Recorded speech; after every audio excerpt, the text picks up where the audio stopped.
What up, chat? How we doing? Yeah, SoCal Brady. I can only imagine, brother. I can only imagine if you have 600 contracts. What up, Brady, Joe, Johnny, Manveer, Paul? How we doing?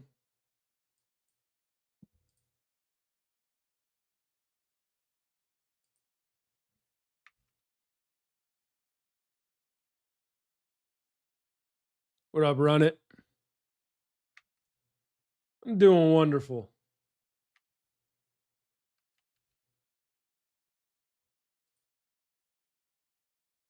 What up, Gator? What up, Mark?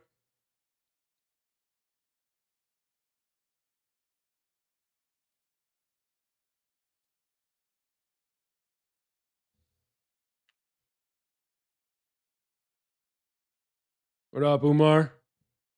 Let's get to the charts. Trying to see what I want. And I'm not opposed to like a higher low being set.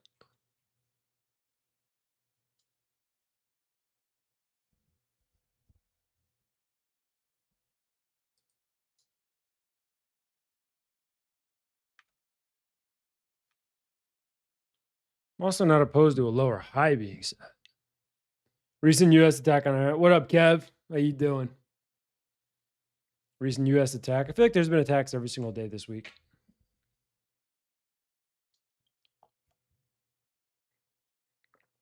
Just loaded 5 selects. Zay, I'm not going to lie. Just in case, because we saw volatility right off market open, right? The end of the day was volatile. Today was volatile. I bought an eval just in case I need it. Just in case I want to trade that instead of the fundeds tonight. What up, Vish?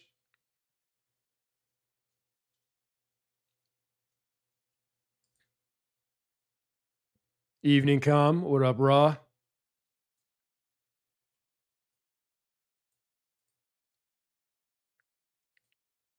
Trying to see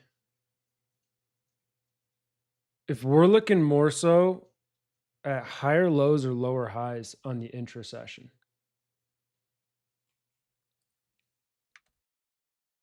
While also comparing it to the dollar, oil, gold, everything.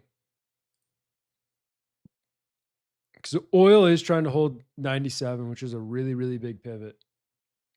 What I'm kind of weighing here is oil as an inside bar. It did spike above. I'm going to mark that real quick. If we push back below this, technically it could be a daily failure to go higher. At the same time, a lot of the indices spiked lower. Because you can see yesterday's lows here. We spiked ever so slightly lower on NQ. RTY spiked lower. YM basically double bottomed. ES spiked a little bit lower as well. So if we do hold, the dailies could set more of a daily failure to go lower,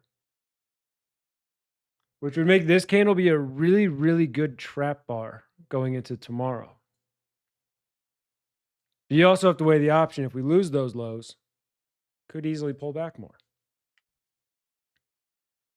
So I'm more neutral now, probably more neutral than I have been, but I still lean slightly up versus down. I'm just trying to see what asset I'm really focused on today.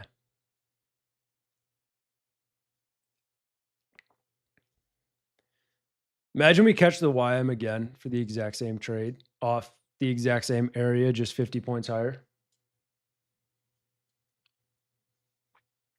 Could. Actually, 120 points higher. My bad. I don't know. It's definitely not the cleanest.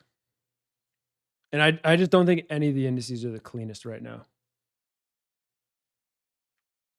But it doesn't mean a trade can't present itself.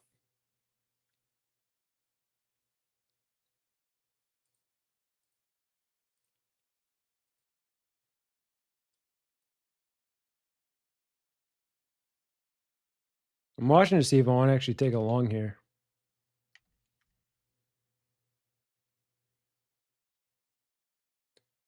I'll catch up on chat in a second.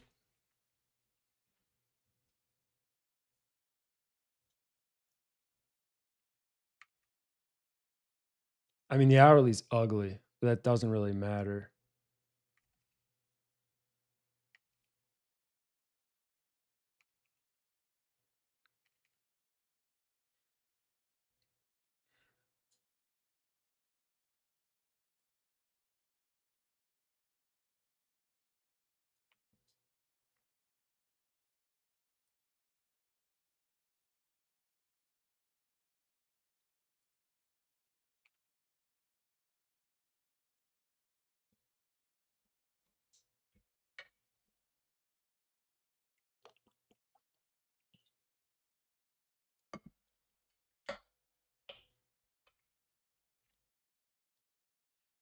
Let me see what chat's doing. Good day trading. Took a long IQ this morning. Later on, short ES. Beautiful. Yeah, I caught a nice SPY short. It wasn't anything crazy. It was like 50%.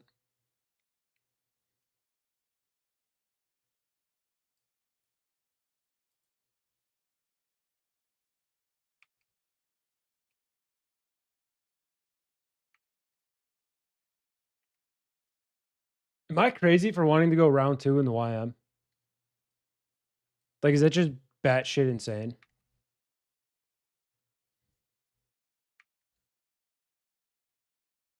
I'm trying to wait. So the last thing I want to do is get in and we just sit through a bigger pullback. Oh, wait a second. What up, Eldred? What up, Adam? Bull True. I'm doing wonderful, brother. How you doing?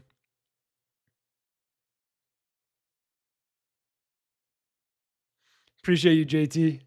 Yeah, I mean, there's gonna be streams for everyone that's hard to like see. Mitch's is nearly impossible for me because I usually go to bed a few hours before that. What up, stock market baby? How you doing? What up, AXP? As soon as the morning stream ended, you were short NQ. I caught some SPY shorts, but it wasn't, like I said, anything insane. If I held longer, it would have been insane. I got out right before like the second bottom dropped. I think I got out like here, somewhere around this area. And then that happened, which would have inflated the contracts a little bit, probably up to like 100%. Wouldn't have been crazy though. 73 bags on the week so far. Fuck yeah, brother.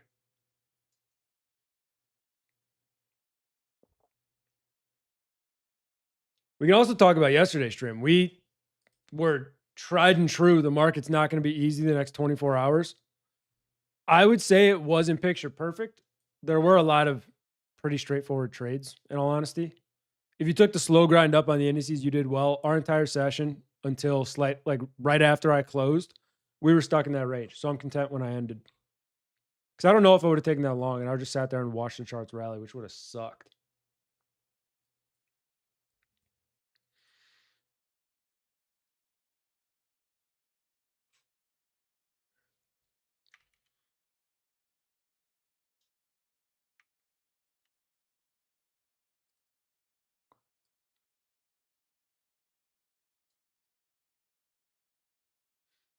I don't know why, but I'm keeping an eye on YM today again. And I'm stalking this thing for absolutely no reason. Morning, Patel. What up, Steph? IAG. Cole.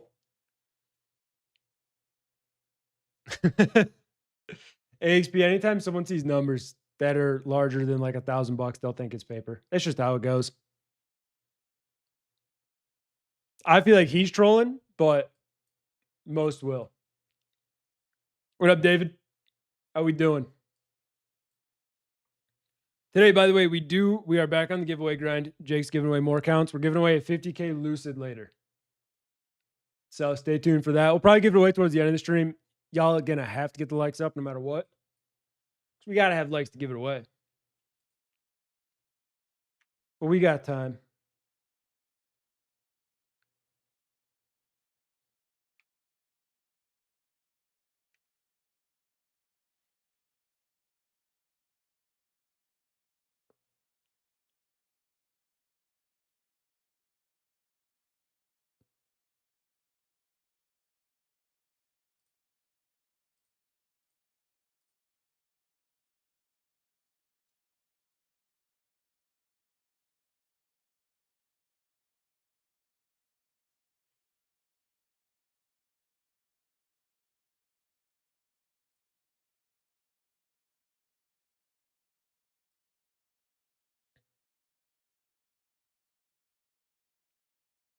I'm at the gym. Don't give no trades yet, brother. I'm stalking the YM right now to see if I want to get in or not.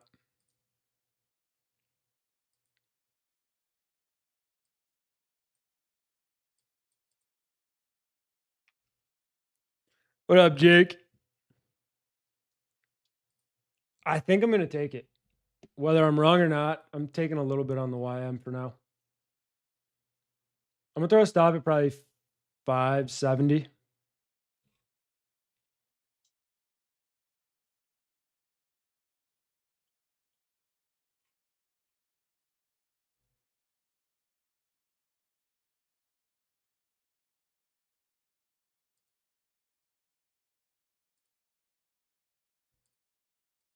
So I did go long the YM for now.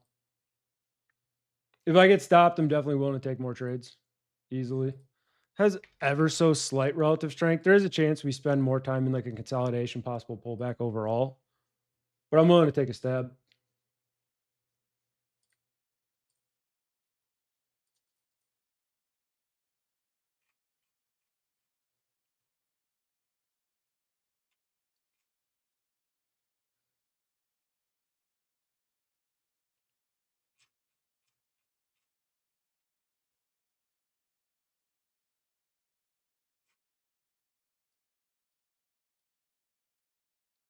All right, so I got in. Let me draw this up. 657. These fills on the YM have been horrible. I did a wide stop, 570. This has a lot of room to consolidate, a lot of room to range overall. Where are we targeting? I mean, why not use the same target as before, right? It worked well. We held it very well. It makes sense. It does. I think I'm just going to rock it. If it pulls back, it pulls back. Chances of us sitting through consolidation for like the 12th time this week, decent. For now, though, I'm willing to take the stab. Biggest thing we're going to want to see is the RTY reclaim the open and ES and NQ never break theirs. We see those. It should be similar to the other day.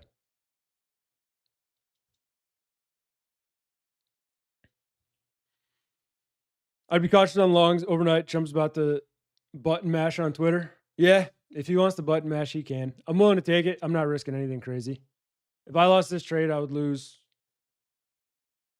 a fifth or a sixth of the profits from that last YM trade.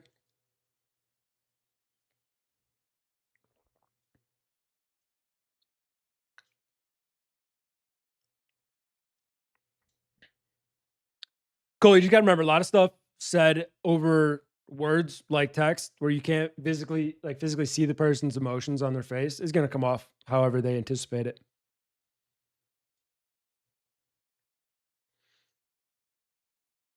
Yeah, Jake, technically happy Friday.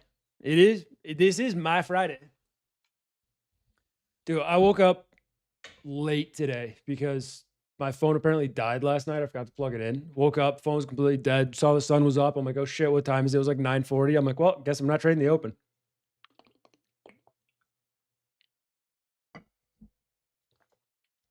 What is your thesis? War news is pretty bearish at the moment. Vulture, I've said it before. I'll say it again. I do not care about the news at all. I don't. War news has been pretty bearish for the past month. In the past 27 days, the NQ has rallied 27%. Could we pull back 1,000%? We're up 1% a day for the last 27 days. We consolidate, pull back, whatever. I'm taking a stab here. If it works, it works. Beautiful. If not, take a stop. Yeah, Victoria, last night I slept a lot, which was much fucking needed. I was a zombie yesterday. Overall in the YM, I'm just focusing on the same support we've been paying attention to. Now it's right around like 580s just because that's yesterday's lows. We have the pivot here, here. Can we spike lower into 525? Yes, we easily could. That wouldn't shock me at all. All I would do is later on look to see if there's potential. What am I looking at? Potential 4-hour higher low. The YM doesn't like to make those higher lows that the ES and the NQ do, where it's just a subtle pullback. Like this isn't that aggressive. It's more subtle and then it rallies. You look at the YM, you got to know the asset you trade. Look at the pullbacks on this. Aggressive pullback. rallied. Aggressive pullback, rallied. It doesn't make these little subtle pullbacks and then rally. That's just how the YM usually trades. So we made an aggressive pullback, rallied. I'm kind of looking for the same thing here. Can we pull back farther? Yeah, we could. We can move all the way down to 49,000 and still not make a lower low on the 4-hour chart. I'm just playing the overall structure of the market. Thesis has continued to be long until proven wrong, right? Keep long until it doesn't work. I'm rocking with it. If this doesn't work, it doesn't work. But it's more so looking at us holding yesterday's lows as well already this session. We already spiked down, tested that, retested the open here. Now it's just if we get back above 680s, we can easily go up towards like 800, 830s. I think it's a pretty straightforward move. It wouldn't be bad for this session. Dream World, I'm just going to be looking back towards where I targeted before. So that'd be just the higher time frame overall potential. Does this have as much conviction as my last YM trade? No, it doesn't. The time frames don't line up as well. This is definitely slightly riskier, but I have no problem taking it. I wouldn't say this is like A+, but it's a setup I have no problem taking. War news ongoing? Yeah. Jimbo, that kind of answer everything?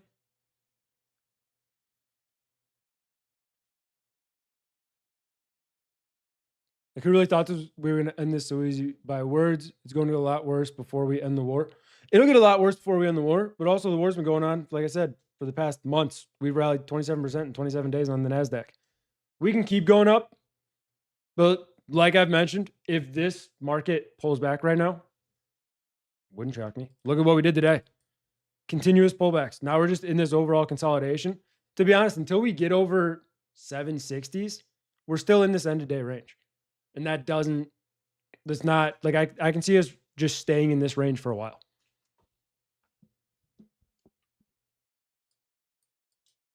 But no, if we break lower, I'm definitely open to flipping positions. I probably wouldn't short the YM. I would just look at another name because I don't like switching on the same name. Probably look towards like the RTY because it's relatively weak. And if structure fully flips, I have no problem getting out earlier, getting out of a tighter stop. It's one of those days where I'm willing to do it. I'm not overly interested though in like moving my stop drastically at all, especially on the YM.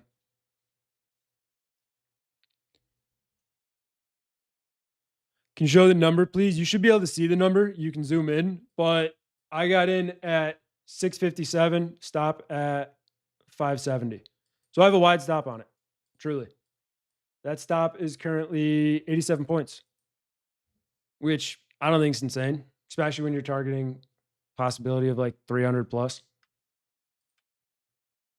And that would just basically be a smaller target. Because in reality, if this wants to go, let's say we get our thesis. Because what did we talk about the last 2 days, especially yesterday? Potential consolidation pullback day today happened exactly how we planned it.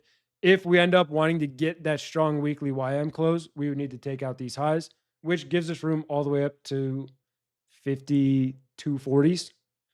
So there's a lot of room there. Am I looking for that to hit us to blow off the top to end the week? Not necessarily, but if it happens, I'll be here to trade it.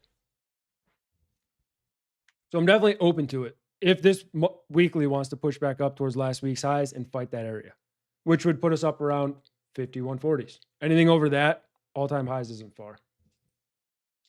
But also wouldn't be crazy. We've seen the YM make 1,000-point moves day in and day out, and we've been in a part of 2 of them. If this wants to make that move from where we're at right now, 1,000 points puts us right near all-time highs.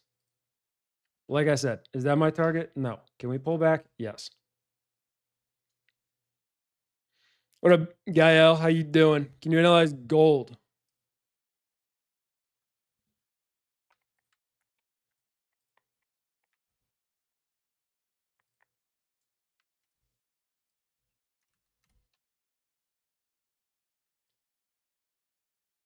Gold spiked yesterday's lows.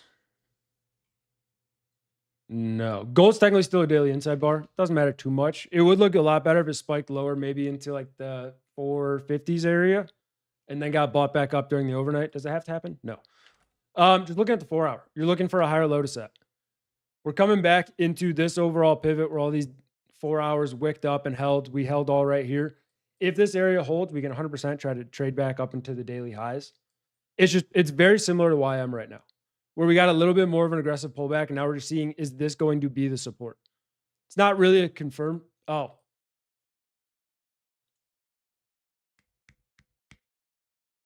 appreciate that. Appreciate that one. That's why it looks like YM. All right. Gold looks a lot better. Gold got the spike. Well, I just gave an even bigger depth breakdown of YM.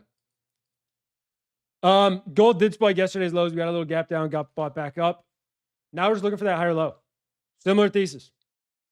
Instead of the support we had on YM, we got it right around here, around this 700s. As long as we hold 700 for this session, I can see us going back up into this highs. I still think 4,800 can easily test, and it wouldn't be shocking to see that tomorrow, right? You see this kind of rally, you see a big failure here, quote unquote, big failure, gap down, spike those lows, get a daily failure to go lower. What's it likely to do? If, as long as we hold these lows, we should get continuation. Big should though. If we lose those lows, I'd get a little more bearish on a potential like consolidation pullback aspect. Right now, though, the 15-minute is pretty low. I would like it a lot more over 720s, but you can obviously find an entry before that. It's okay, bro. It can happen. Usually I don't have YM on that setup. Usually it's just set on gold. 100% solo. That's what this exact trade is. If it works, it works. If it fails, I'll find another trade. I'll trade tomorrow. Might not trade tomorrow. Who knows? I'd be falling asleep on this YouTube page. Hell yeah. So I woke up to the stream being ended. Well, if you time it right, you can fall asleep during Alan's stream and wake up during Jake's stream. Perfect. What up, Hitch? Looks like a rising wedge that fails, but let's see. Well, Victoria, you were right last time, so I need you to stop with those comments. Because it could, I see what you're looking at. Something like that. Something like that for the most part. But then this goes back to the trend line theory I talked about before. What is a rising wedge? It's higher highs and higher lows. For right now, we just have a really tight consolidation here between 660s and 630s, let's say. A break of either direction of that likely determines which way we go. So I don't really like trend lines because you're breaking the line, but you're not changing structure. Like you can fully, let's just say someone's drawing this trend line and trying to trade it right here. You can break this trend line to here and you're not changing structure at all until you fully lose this.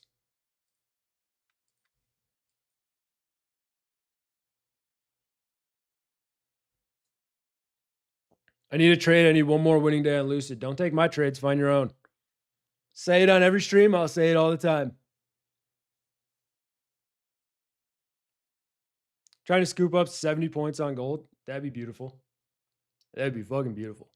But yes, there's been a lot going on Twitter, on the news, in the Middle East lately. If we see volatility during this session, it wouldn't shock me, dude. It wouldn't shock me at all, the slightest. Don't forget about that gap at 28,250. Is that from Monday on NQ? Because I know we still have a gap down there, but to be honest, I really don't care about the gap. I don't. Yeah. Tuesday. Okay, Monday into Tuesday. So yeah. But I guarantee you, if I scroll back, like, what about this gap at 27,000? Do we care about that gap? You know, there's gaps everywhere. That's the thing. So that's why I don't focus on them too much if we don't fill them that day. Eventually, we'll probably go down and fill those, but it doesn't necessarily have to be soon. And obviously, you know that, AXP. Agreed, AXP. What I would like to see is the rotation we kind of always talk about. Wait, did you like your payout? Hitch, is that to me? What payout are you talking about? But I would love to see that rotation. If we want to continue to see ESNQ consolidate more, give me the buying pressure on RTYYM. Give me that rotation to get YM back up to all-time highs. I put out the reel today about everything I talked about yesterday, where it was, all right, is the market going to continue to consolidate? Or are we going to keep hitting all-time highs, yada, yada? And in that, I said, I will continue to long while it keeps going up. The one I sent on Instagram. Hitch, I'm going to be honest, I get a lot of DMs. Unless your Instagram is your YouTube, I would have to see. Because a lot of people's Instagrams are way different than their YouTubes. Are you in a trade? Yes, I'm in the YM. Tay-Day, I'm great, brother. How you doing?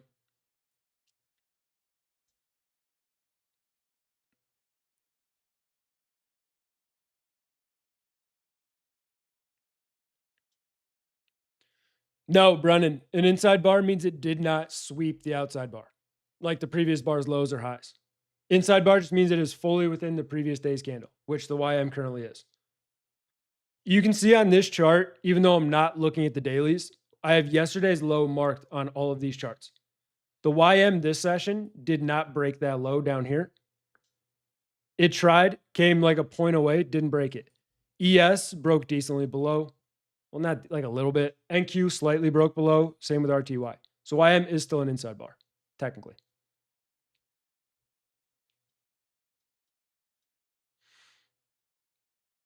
I catch all the streams, just fall asleep before they over. Good strategy. Because usually by the end, we're not trading, we're just doing giveaways.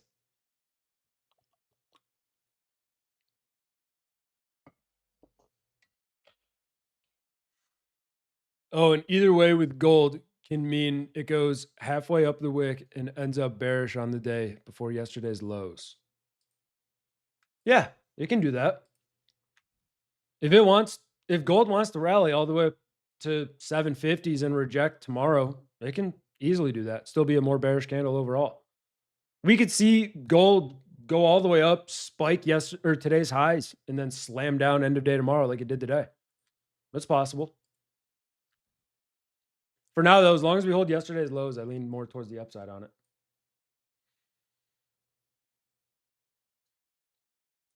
All 5 accounts are loaded. Good luck, Zay. Good luck. Tay, I'm only locked in if I'm absolutely looking to execute. Absolutely looking to execute. Right now, I got in, got my entry. I don't care. Feel free to ask, brother. And like I usually say, if I skip a question, throw it back in the chat. Unless I missed it on purpose, then you'll know.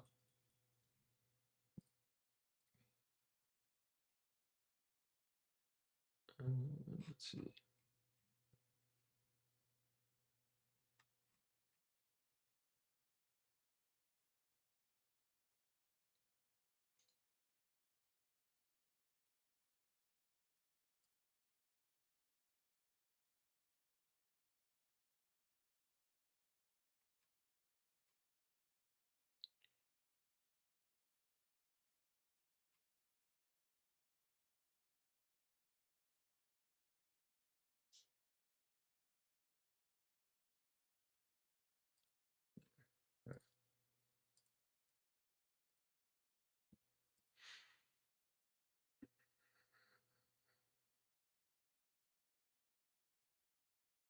Yeah, Spencer, I know you fucking left me.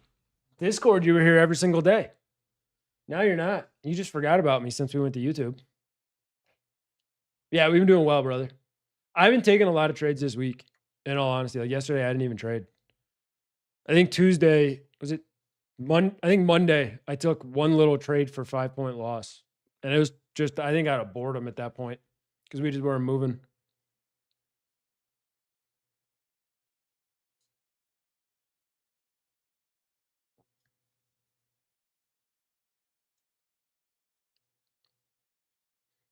Tay, what are you trying to trade? That'll help. And what'd you put in your account? If you're open to saying it. Hell yeah, Spencer. I mean, I need my gold analyst in here. What am I supposed to do about gold if you ain't here? Gold looks interesting. I'm already in the YM, so I'm not trading it. Watch, we're going to do the exact same thing we did 2 days ago when we caught YM. Gold's going to go absolutely parabolic for the next 3 hours, and the YM is going to be relatively flat, slightly up. And then eventually during the overnight, it'll try to break. Gold shorts today? Not interested at all. Sell YM right now? No, Omar. Omar, how about you long gold and then just give me half the proceeds? Deal? And then I'll keep the YM open and I get 100% of the YM proceeds. I think it's a deal and a half.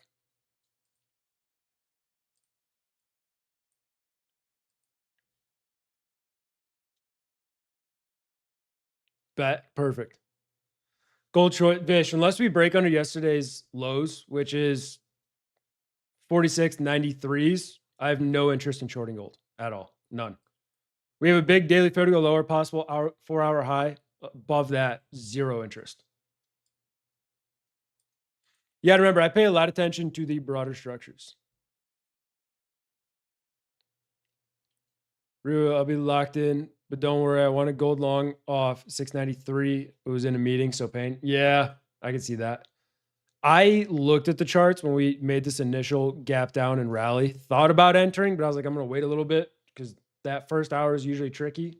Glad I waited because I'd probably be in the exact same spot. Probably would have possibly got stopped there depending on where I put my stop. GC, NQ, YM, ES. And I'm only saying that because it's all I ever see guys really trade. I was going to use that as a reference point. Wanted to trade minis, haven't deposited anything. Tay, so with futures, you trade options, right, Tay?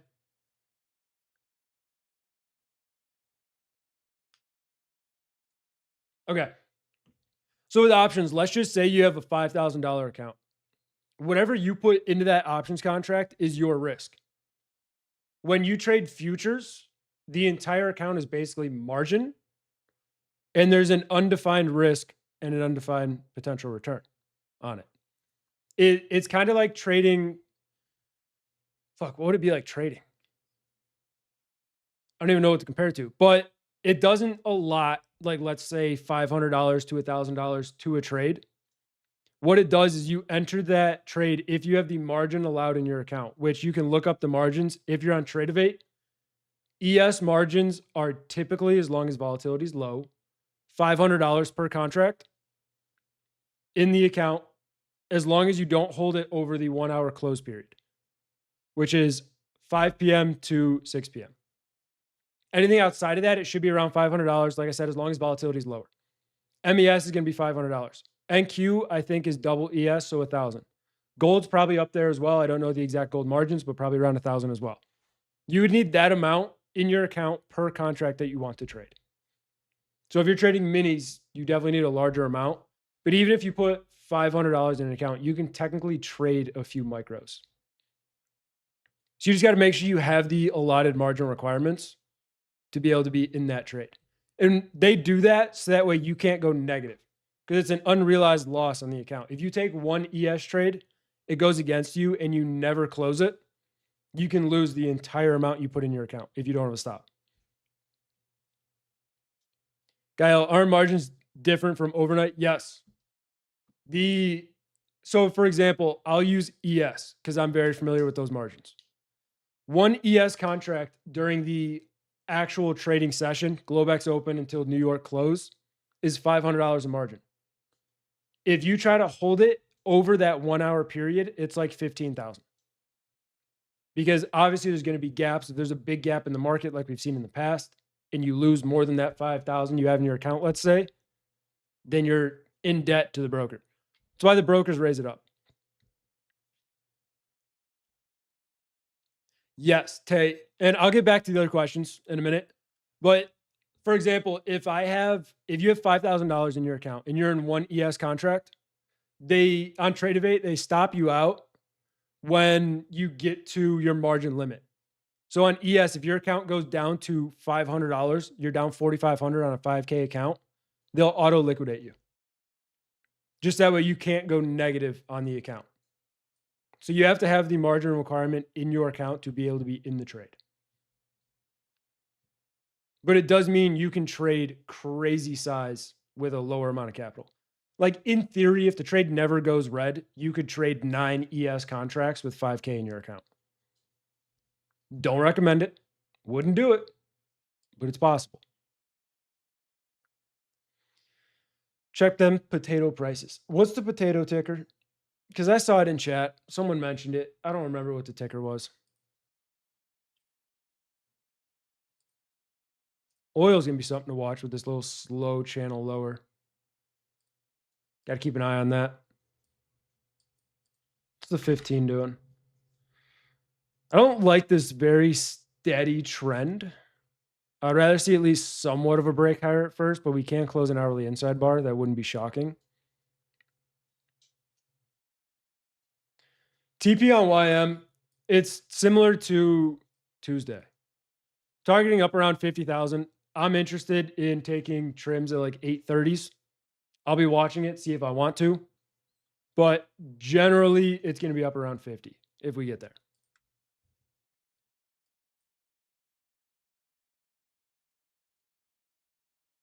Yeah, Tay, most of the time when Jake is in his personal account, he's trading actual contracts. I'm not in minis. No, I trade micros. I'll trade 15 to 20 micros during the Asia session on the YM specifically. I'll never trade 2 minis on NQ unless I'm doing DGen hours. Then I'll yeet minis and that account will just disappear. But no, I trade micros personally. I ain't got the cojones of trading Jake yet. Not there yet. We'll get there eventually.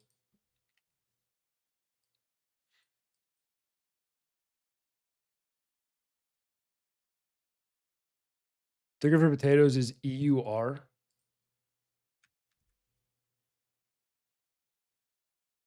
Euro futures. I don't think that's it.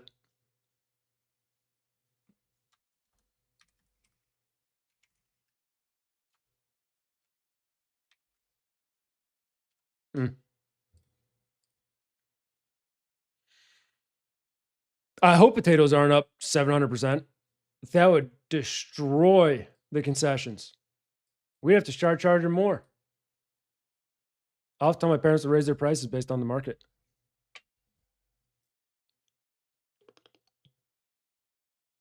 Futures is like trading Forex. Oh, yeah, because it's basically the same thing.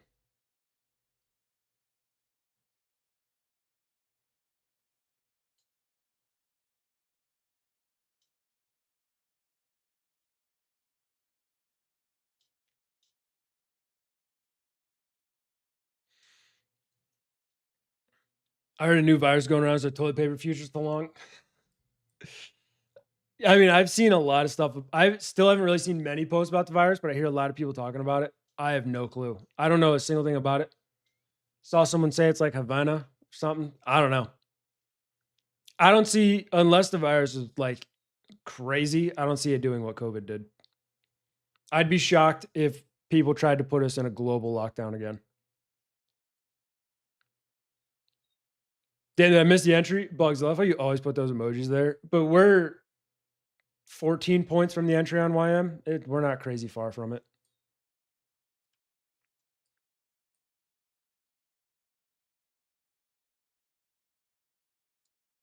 French fries are more expensive than burgers? I didn't know that.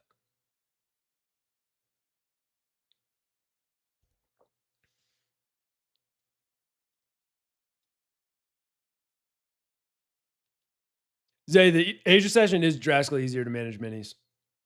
And like I said, I'll trade 10, 15 micros, no problem. I'll trade 10, 15 micros on ES. The only thing I won't trade 10, 15 micros on is NQ and gold. Well, if I get a decent entry, I'll trade 10 on gold. Probably not NQ though. Just because me and NQ just beef.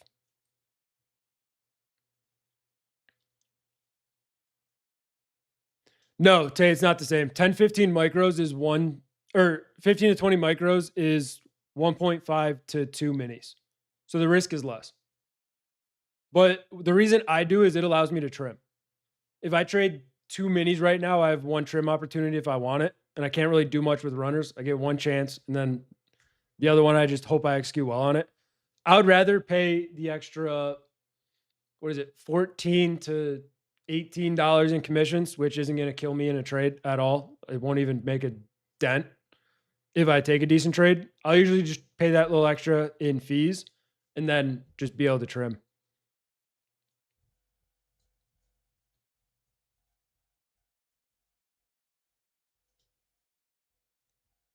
Almost every continent said they're tracking it.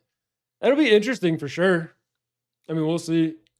Cash flow, any giveaway tonight? There is. We're giving away 50K Lucid eval tonight. I'm going to check something. You know, the comments are just giveaways. I see. I get it. Yeah, XP. I don't know who said potatoes are more expensive than beef because it's a little wild. I'd also question what kind of beef you're buying. If fries and potatoes are more expensive than beef. Are you in, David? Yes, I am in the YM right now.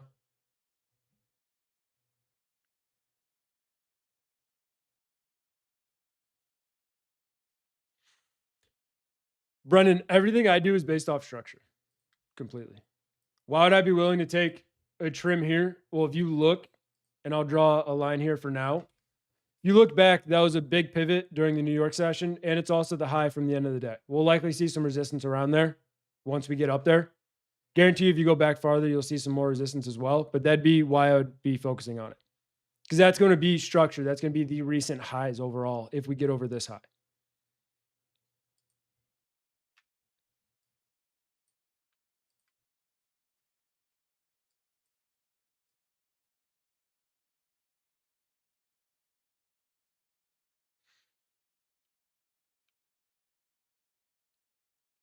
How long have you been trading? When was your breakthrough? Been trading for 5 years now. This is my 6th year. So like 5 and a third, somewhere around there. And breakthrough, I mean, I wouldn't say I just had one. I definitely wouldn't say I had like one breakthrough aha moment. For me, it was more so like year two. Because, yeah, year two after I took the mastermind, I knew what I needed to know about the charts. It was just a psychology battle for the next year and a half, probably 2 years, of me just trying to figure my own shit out. Just figuring out how I want to trade, what I want to trade, exactly like how I need to execute upon my personality overall. And that took a while. I still deal with psychology stuff every once in a while. I mean, yesterday I traded just because I didn't trade because I had low sleep and I was like, all right, I don't think I'm going to execute well. Let's focusing on psychology over trading. And that's something I put psychology first over a chart any single day of the week. But yeah, I would say that, but I also wouldn't say I had like my big breakthrough. I'd say I'm still working on it because I don't think I'm anywhere near my potential, even remotely in trading, like even close.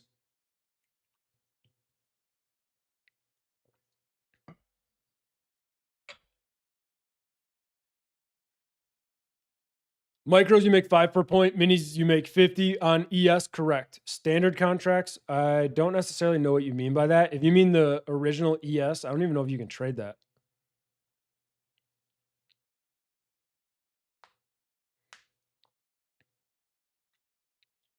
Brendan, for me personally, when we get up to that trim area, if I trim, I'd probably trim like a third to half if I want to trim there. And it fully depends. If I get there and I'm like, yeah, the chart may look like all right, here's how I would view it. If we just rip up to this resistance, I'll trim.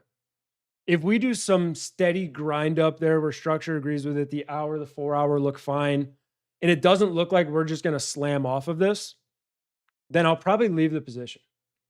And why is that? I look at trends similar to I would as a road trip. If you just floor your car, pedal to the metal as far as you can, which would be the market just going straight up and getting up here, you're going to run out of gas. And you're going to have to stop, you're going to have to refill, take a break, whatever it is, and you're going to need to consolidate, pull back. That's what the market's going to do.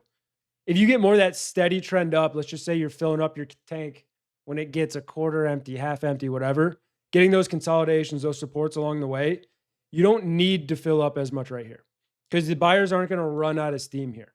Obviously, if there's enough buying pressure, the market can just go parabolic. We've seen it, we know it.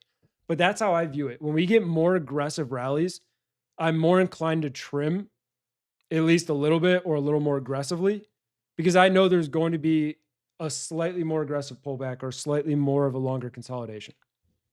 And I hope that makes sense.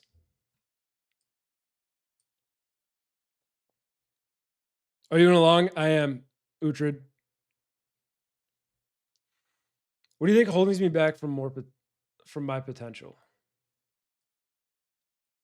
Lately, I've been doing well, but still some psychology stuff. I get greedy at times. I do. Especially on options, I'll get greedy. 100%. And that's why I don't trade zero DTEs as much unless I'm feeling like locked into trading. But there's times where all of a sudden the greed will kick in and I'll let a winner go red when I really don't need to. I'll let a trade that's up 120% on options stop me out when I really shouldn't have, because I start focusing too much on the next target rather than what the structure is telling me. And that's me being full transparent. But no, I also think just overall what I'm willing to risk on a trade. Right now, the max I'm willing to usually risk is $500. I'm not really going to see an insane amount of growth if I just continue to risk $500. Eventually, I'll move it to 750. Eventually, I'll move it to 1,000. You know, when that happens, that's when you start to see the compounding growth, and that just takes time. And I know it. I just know if I size up to where I'm all of a sudden risking $1,000 per trade, there's a higher chance that I don't execute perfectly well because I'm not fully used to that dollar amount. So I'm working on sizing up more and more this year, but I'm not going at an aggressive rate.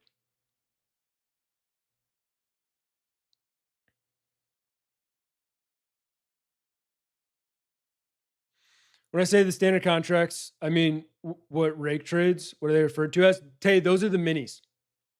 There's minis and micros. Minis are the full size contracts, which NQ, which is $20 a point, and obviously ES, which is $50 a point. Micros are 10% of those, which is what I trade. So if you want higher risk, go with minis. If you want lower risk, more contracts, go with micros.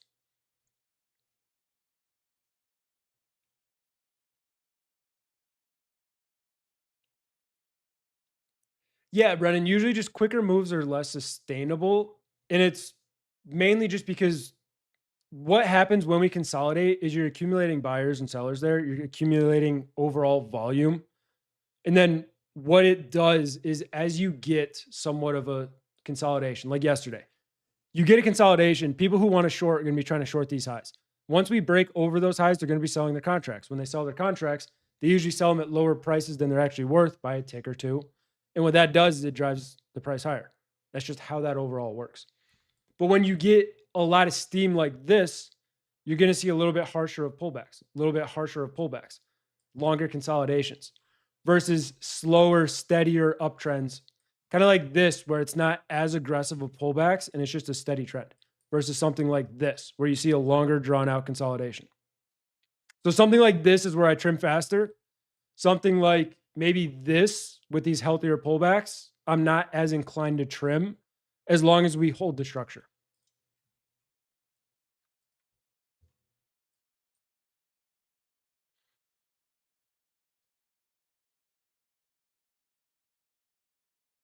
Is there still a day that you think about and regret from time to time? Yes and no. I mean, I don't really believe in regret in the market because if I didn't do what I did in the past, I wouldn't be where I am. I wouldn't have learned. I wouldn't be how I am because I wouldn't have learned the mistakes that I've made. Would I have? Would I love to change the aspect of losing like $7,500 on options a couple days after I had my biggest day? Of course. On my biggest day, would I have rather not sold the contracts at the open and held them for the next 30 minutes and made an extra $15,000? Of course. But I wouldn't regret anything like that. And it's just I don't think I have any regret about trading at all.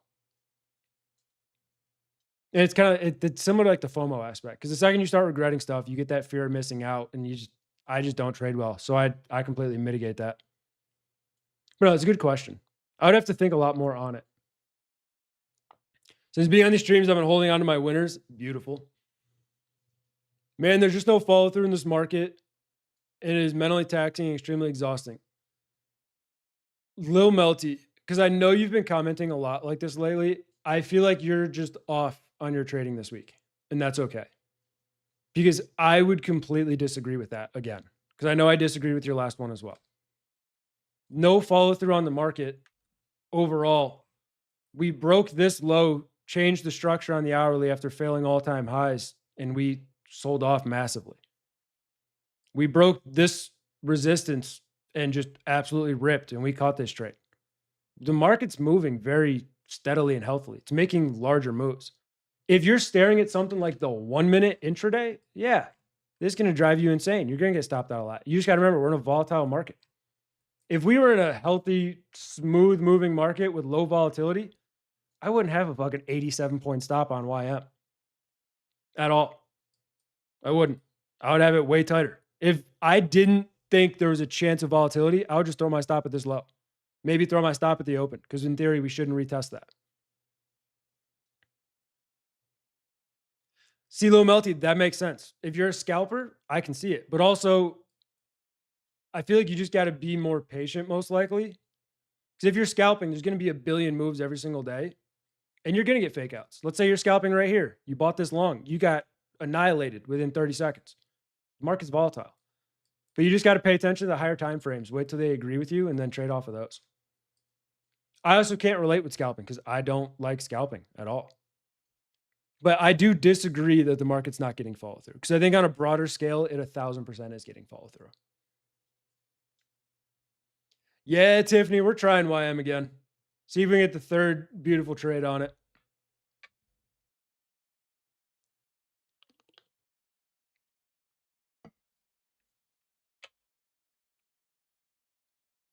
Take my out trades, but holding versus scalping when I see huge money. Beautiful. I love it. I love seeing you guys grow. And like I say, every single day, I don't want you guys to take my trades at all.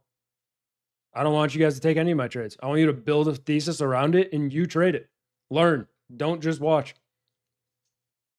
Don't expect me to execute for you. Good example is the last YM. Now, mind you, I was actively up watching the chart at 3 a.m, but I moved my stop based on the overall structure and the overall price action. If you weren't able to be up and watching, let's say you just blindly followed, which I know a mass majority of you don't blindly follow. I know that for a fact, just based off the chat alone. You guys know, I would say most of you know what you're doing when it comes to trading. Some people are probably newer, and that's fine. But I wouldn't blindly follow. Like, let's say I took a trade yesterday and you didn't know I had sub 4 hours of sleep and I just was not mentally locked in. If I took 3 trades and traded like shit and all you did was follow me, you'd get cooked completely. You would get obliterated because I wasn't mentally in my trading. And that's why I don't want people to follow. If I have one of those days, if someone else has one of those days, that's why you don't blindly follow people. And I'm also not here for signals. Do I show my trades? Yes.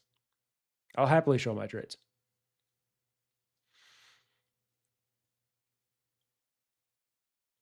Yeah, Tay, full S&P, I don't even know if you can trade that anymore, but that was like the pit traders type of day. But we, on futures, like the average day retail trader, you can't trade that unless there's a way to, and I don't know. But that is far beyond my budget that I would never plan to trade. But I don't think you can trade those. And if I'm wrong, someone correct me. I'm here for potato charts. I'm still waiting on the potato ticker. I can't look at potato charts till someone gives me the potato ticker. Drop the 100 tick chart. I don't think I can go to 100 ticks. No, I'm broke. I don't have that subscription. Sorry, guys.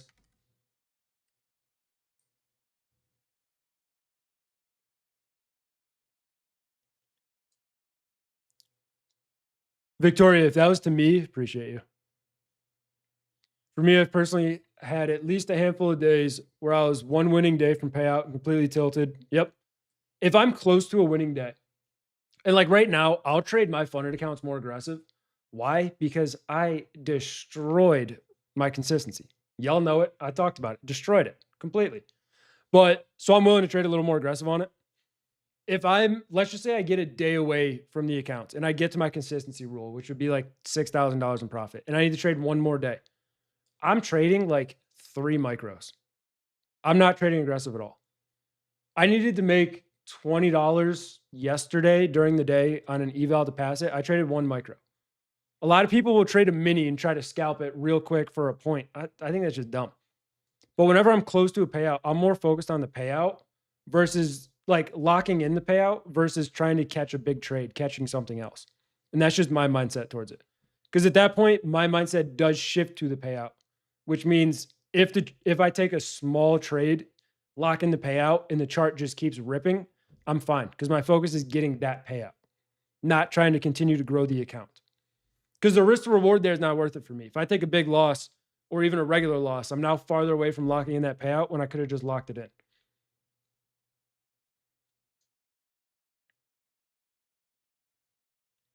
And that's where a lot of people struggle too. Because if you take that loss, because you got to remember, you got to be willing to take a loss on a trade. If you take a loss, get the payout tomorrow. Get the payout the day after. The payout doesn't have to, unless you are financially strapped, there's no reason to chase payout today. You can easily look forward in the future.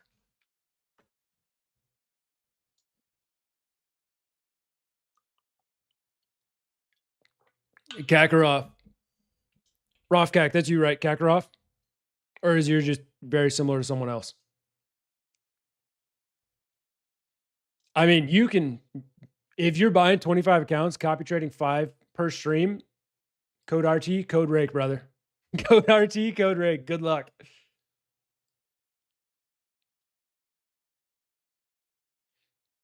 I never take trades from other. Agreed. Once I started doing lessons with Jake, I had never copied a trade. I've been in Jake's Discord for 4 years now. And I think I may have taken sub 3 trades from him that I didn't do like a full in-depth analysis on.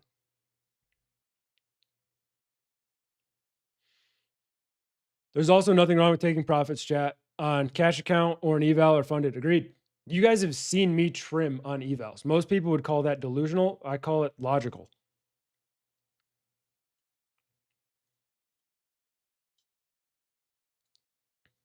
What are your thoughts on the rules for day trading in June where you only need 2K instead of 25K to take more than 3 trades? I think a lot of people are going to lose a lot of money.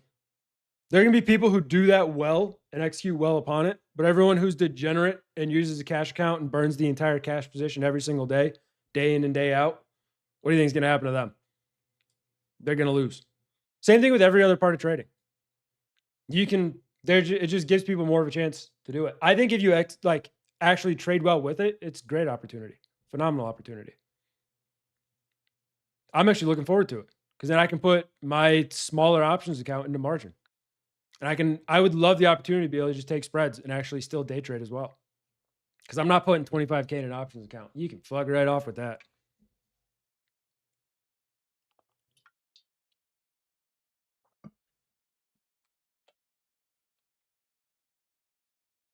Zach, to me, it took a lot of time to be as patient as I am with trading and just truly not care if I get stopped or whatnot. And does sniping a really good entry, is it amazing? Yes. But also, let's say you didn't take this trade. Let's say YM pulls back to 680s, sets another buy setup here on the 5-minute. There's nothing wrong with missing this because if the risk to reward is good enough and the potential of the trade is good enough, there's going to be another entry somewhere. There's always going to be another entry. Unless there's some news scandal that just rips it. Well, then in that case, shit out of luck. There will be a trade tomorrow. All the time. There's trades every single day. Was there a trade yesterday on stream? No. We didn't take one at all. Damn, gold is going. Yeah, we talked about it. I like the potential of gold. Some of you are probably in gold. And I told you, there's a chance this is exactly like Tuesday. Gold just rips throughout the day, throughout the session. Everyone goes, oh my God, gold's ripping for the next 3 hours. And the YM just steadily goes. I would love that. I'd be fine with that.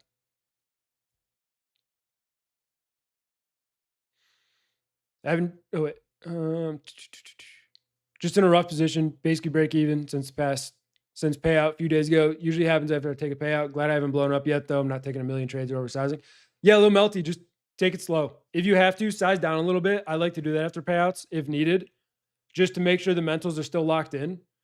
And then once you feel dialed, right now you have emotions in your trading. You can tell just by your chats, right? Wait till that subdues a little bit and then get back into it. Then really come back in full force. You just locked in a payout. You know what you're doing. Unless you just happen to get lucky, but if you're scalping, you likely didn't get lucky. Because getting lucky scalping is hard as shit to reach a payout. So you can do it. You just got to take a breather, Take a little break if you need to. To be honest, I hate taking breaks from trading. I never have. But just make sure your mentals are locked in and dive back in. If you don't like the current market, wait till it calms down a little bit. I don't think it will, but you could try.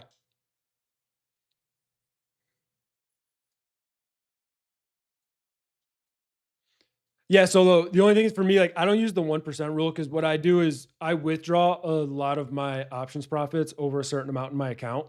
Like I only trade options right now with a 4K options account. I keep it stupid low. Why? Because I know, like in the back of my head, if I have a bad tilt day, I'll send that shit. I haven't done it in forever, but I don't want the chance to do it if I have a really bad day. So for me, I just leave it lower. I have cash in my checkings, so I just leave it there. And if I need to, I can put money back in.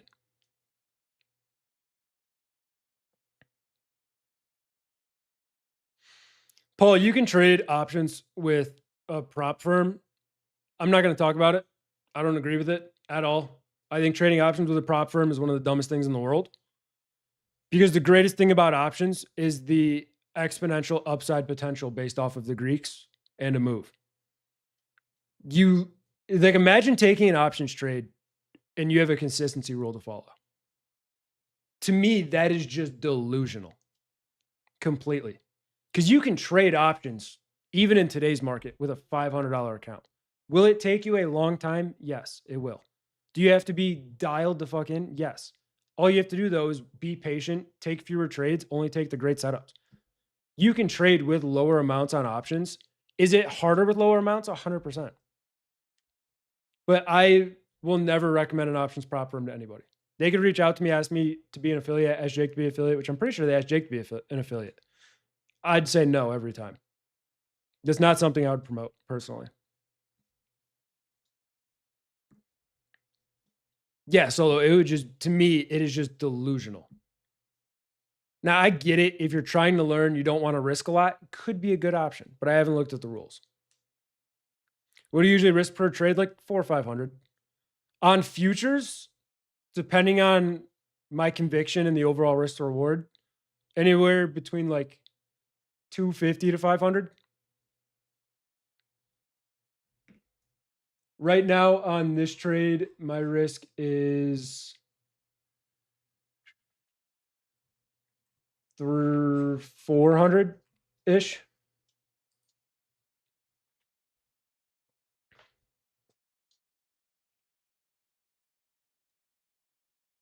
Appreciate you, Alvin. Give me some volatility here.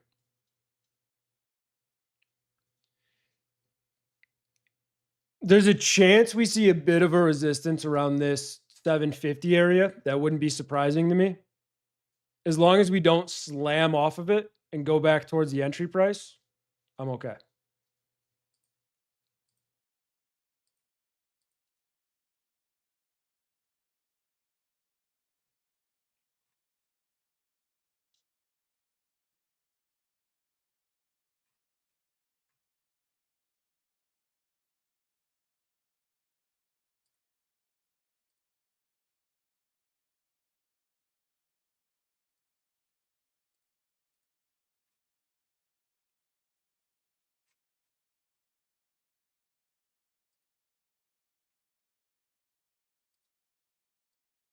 Sorry, I'm just looking at the charts real quick. Nice trade so far. At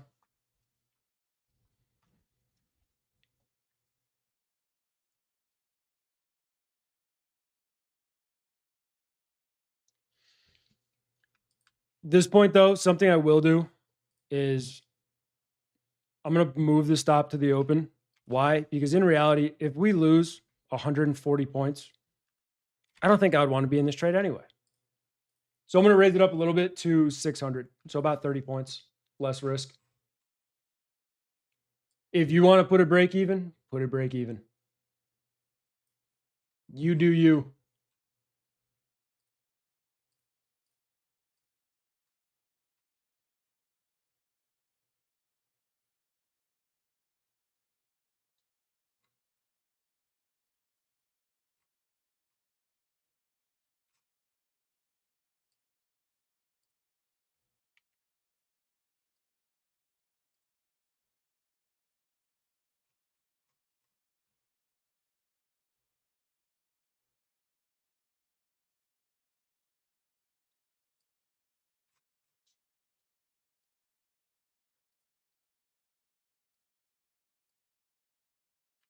All right, we're good now.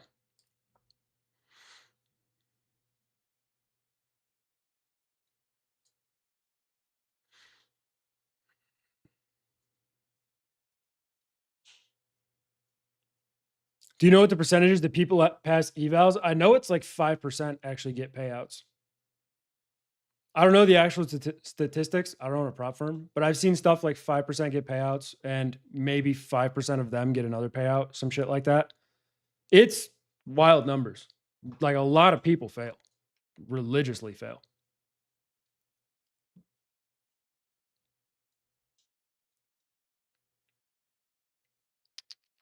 Late to the party, can you explain why you chose YM over NQ or ES? To be fair, lately I've just loved the YM completely. But also the YM had a little bit of a more aggressive pullback. We're right in that same area. We've traded off now twice. And if it wants to continue to hold, right now we do have a 4-hour inside bar, is what it is. But I like to hold overall at the lows. Really nice support. We can easily look to target like 830s plus. If we hit 830s, I'd be willing to take some off. We might fight this 750s area. I talked about it. Don't hate possible trims there if you want to trim early. For me, I'm likely just going to hold either way. But if we do get higher, I will be looking at trims. But I just think the YM still has a lot more upside potential.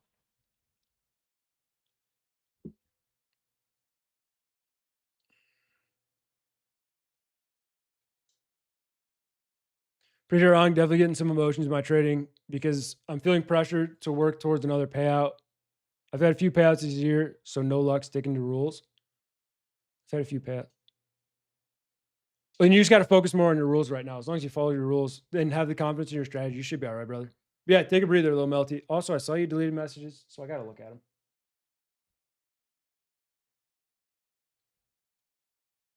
Yeah, it's brutal, brother.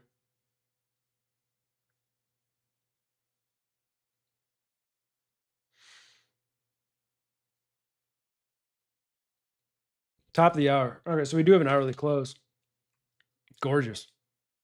Close above the prior hourly candle. Beautiful.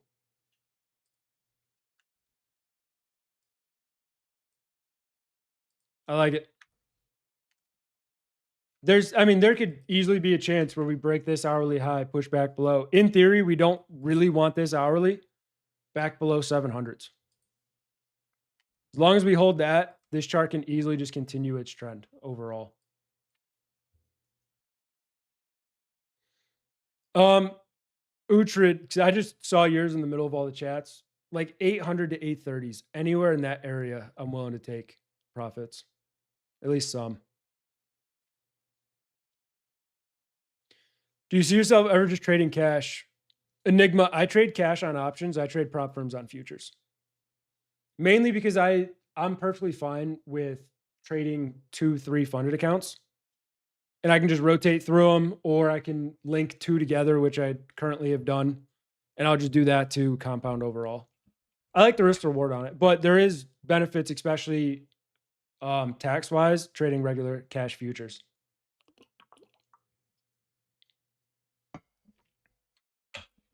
Appreciate you, Jimbo.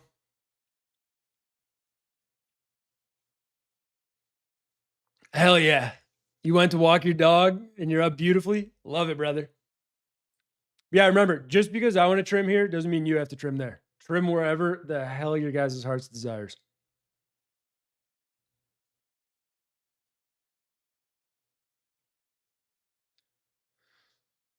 Wait, no, someone said, what if it goes to the entry price? Can we re-enter? I asked because I'm late and I was not able to take the trade. Nancy, hear me out. If this chart pulled all the way back to here, do you think that would look good on the higher time frames? And I just want you to like understand what I'm seeing. If you look at the hourly, if we pull all the way back to here, is that going to look great? Probably not. If you go to the 4-hour, you're now going to have a pretty big upper wick on that. If it happens within the next hour, let's say, you would need it to rally all the way back up to the highs in that next hour for it to look decent. So for me, no.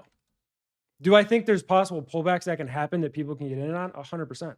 But I'm not, after we're up 100 and something points, I'm not going to say this is where I'm okay with taking an entry on YM because we're already up 100 points. I'm not going to say that because then, like, where are you putting your stop? I'm just not going to draw like a secondary trade plan. But no, if we pull, this is a trade on the trade 2 days ago, which was here.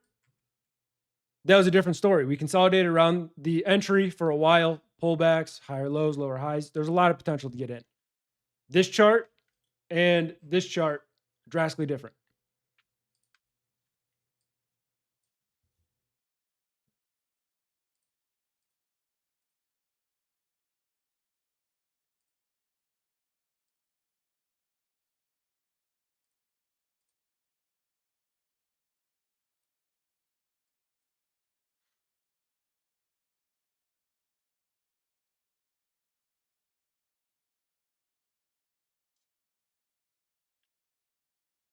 Yeah, so a lot of people with the 2K pattern day trader will blow a lot of money easily. But that's expected in the market.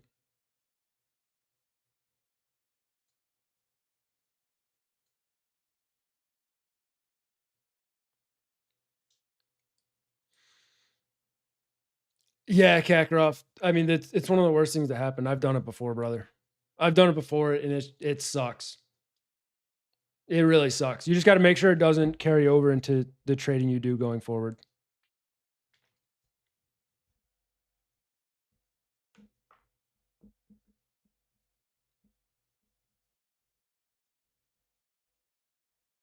Yeah, Alvin, the numbers are crazy. How many people can actually pass accounts, and then how many actually get to the evals or to the payouts? Inside bar just means it did not break the previous bar's highs or lows before that bar closed. Real simple. It's just inside the prior candle. Wicks, bodies, everything. By the way, for those of you on, we will be giving away a 50K Lucid eval later. I'll still catch up with the chat. I'm working on it. But y'all got to get the likes up. Almost 200 of you guys in here, 70 likes, unacceptable. Trade's going well so far. Decently green. Didn't take any profits yet. But Tay, I'm getting up there. Don't worry, brother. I'm working to it. But like the stream, we'll do a giveaway later. Ideally, like 175 likes. I know y'all can get there easily. Easily, without a question. So like the damn stream. Yeah, Tay, yours is literally the next comment I'm getting to.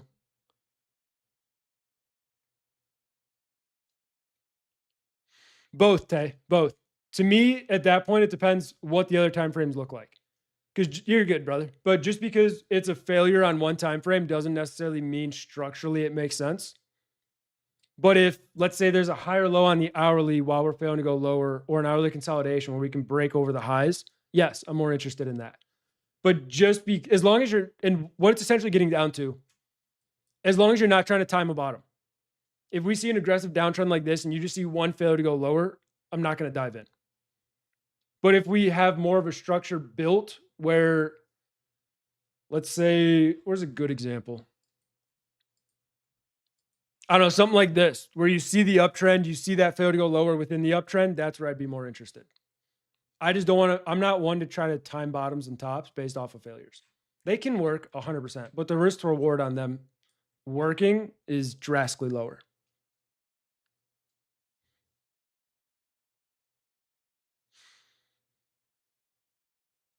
Appreciate you, Gator. Yeah, I mean, you guys see it. I trade price action. That is it. All of my trades are price action and structure.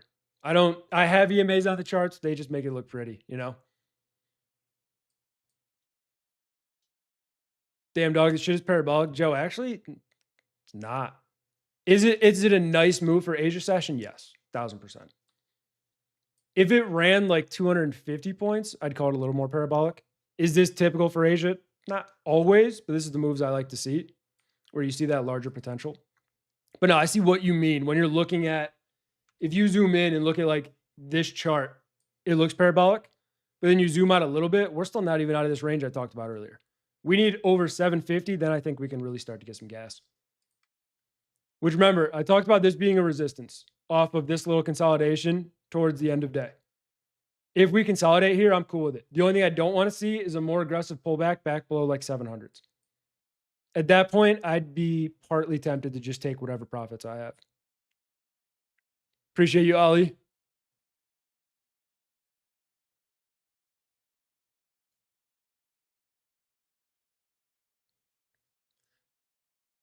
Manveer, I'll go break even most of the time. It's when I take profits. So like if we hit 800s, 830s and I trim, and it's based on structure too. In full honesty, if this trade pulls all the way back to break even, I probably wouldn't want to hold it anyway.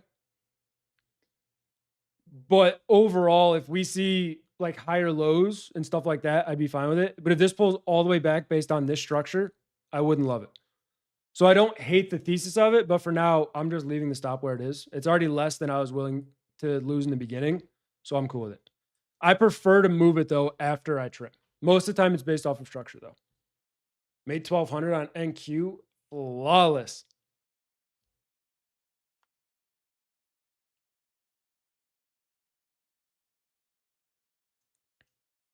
I'm gonna have to get skim milk chart back on your screen. Just paid $6 a gallon. Zacho, gotta be a real man. Get whole milk. Get the fat in it.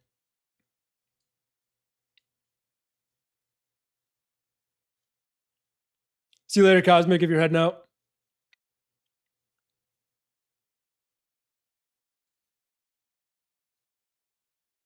So what do you mean gonna pay more attention to the stream from Monday? Like from that session? Hysteric. I just don't know where to get that. I would. I just don't know where to get it.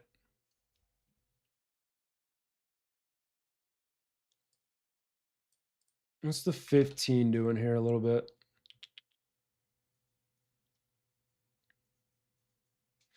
So we have ES hitting this little resistance. NQ hitting this one. RTY there as well. And YM there. So we're at a really interesting spot that we need to keep an eye on off the reaction. Because this could easily be a rally that just fades. So we need to keep an eye on that. We're not out of the woodworks yet. We're still in the trenches.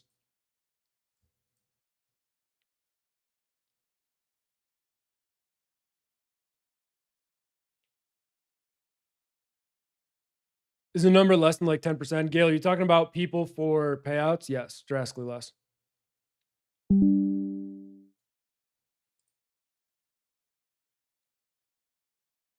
What up, John? How you doing?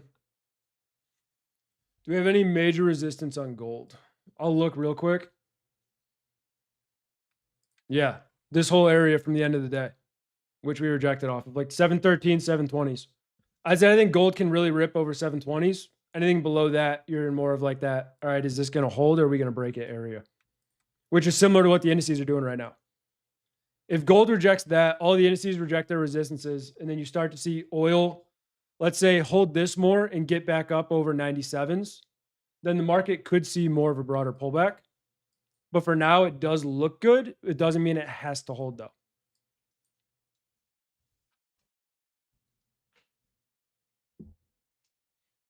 I know POC is like ICT stuff, but I have no clue what it means. Yeah, Joe, it does look great for Asia.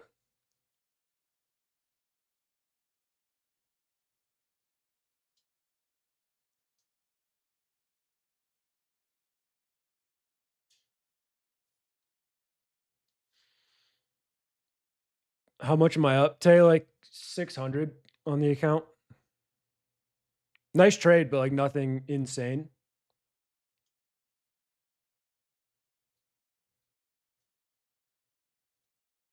I got whole milk. I can only imagine skim milk is rocketing. Fair. Get a cow and just milk it. I'll eat. I'm no, no. Uptick. I trade all sessions, and most chat knows this. I will, if the market's open, I'll trade it. If I like it and the structure's there, I'll take a trade. I traded a little bit in New York today. Not on, I think on futures. I think I made like $400 on each account, which just logging a day for the most part. But no, I'll trade New York if I like it. I'll trade London if I like it. I'll trade end of day if I like it. I'll trade whatever.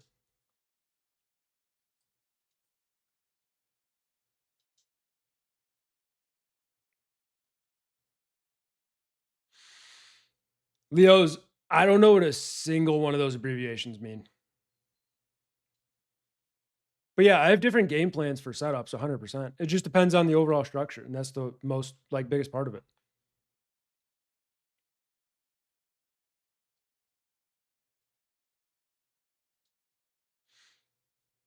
Tay, if you're in the Discord, ask that in there. Just not something I want to dive into on stream. Or shoot me a DM.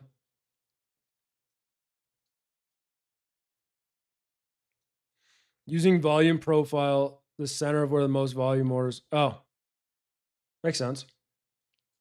When I first started trading, I used VPVR and I didn't like it. The way you called out trades, I want to know. Oh, just the way I talk about them?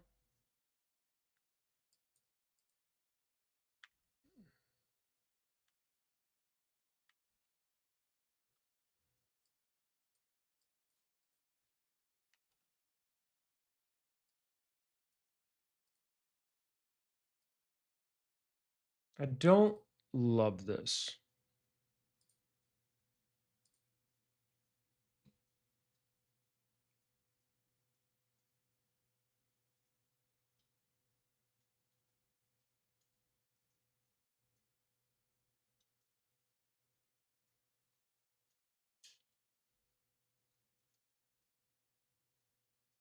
This might bite me in the ass, but I'm going to trim a little heavy here.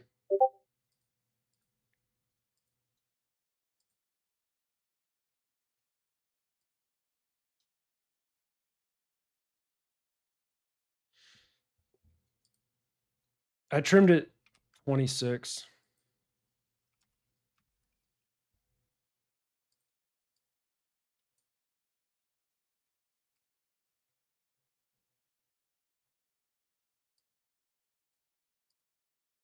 I don't love seeing oil do this, especially on the hourly, as well as the indices struggling a little bit.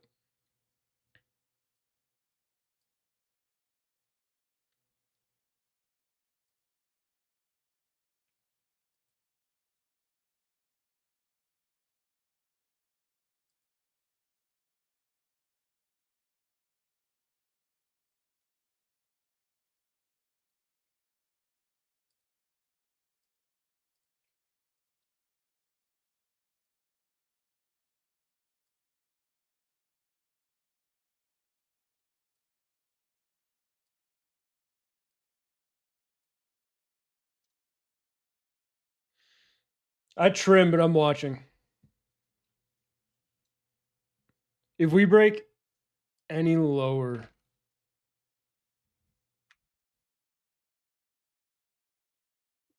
I might go flat.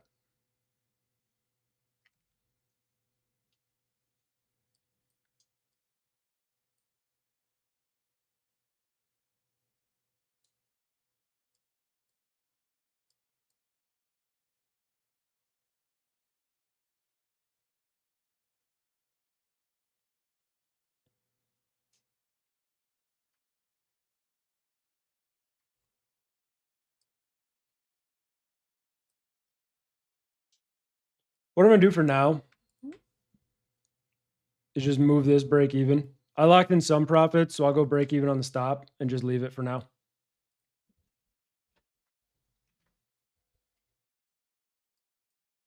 We can easily hold. I'm just skeptical. Oil can still reject here, which is fine. We're just at a point where we need to hold this, or you can see a larger pullback. It's got a 90-point move on MNQ. Fucking beautiful.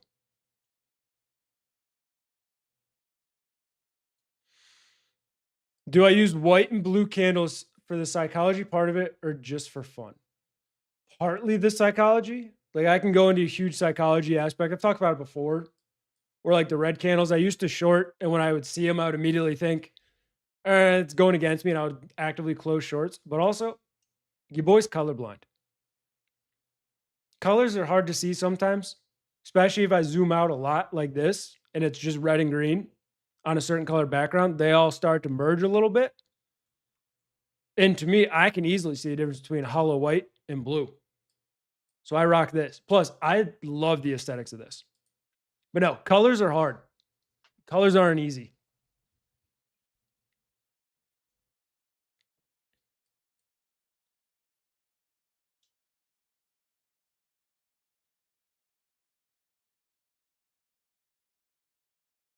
Gold tanked.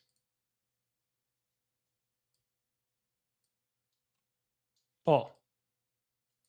Paul, are you a scalper by chance?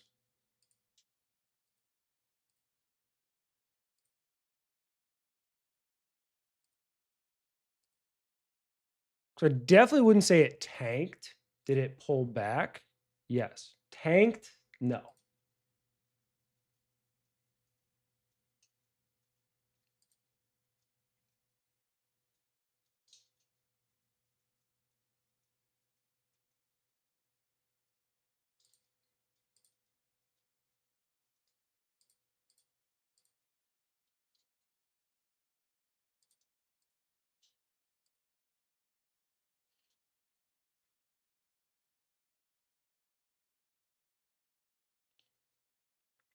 Gael, there's no way that is the first comment I read when I look at the chat. There's no way. There's no fucking way. One, it doesn't even make sense. And two, everybody knows Michigan's ass. Everybody. It's like saying the stock market's going to be volatile or the stock market's manipulated. No shit.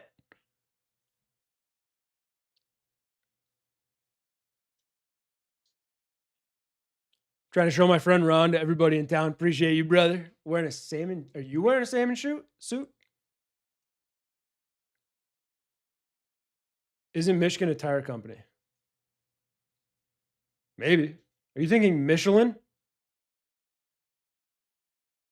Is that what you're thinking of? Oh.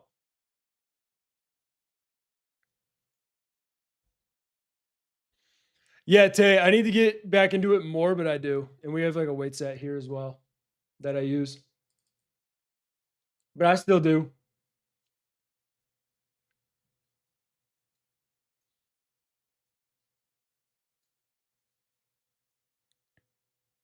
You ever try to shave off profit for a consistency rule and end up doubling your profit?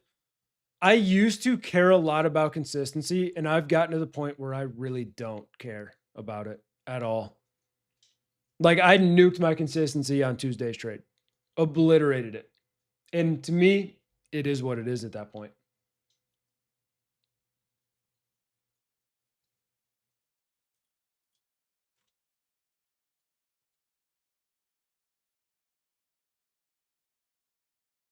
What would make you suspect of a reversal versus the pullback? On this, more so was the initial rejection. I like the 15-minute close on it now, but it was just looking at us hitting all of these resistance areas on every single index.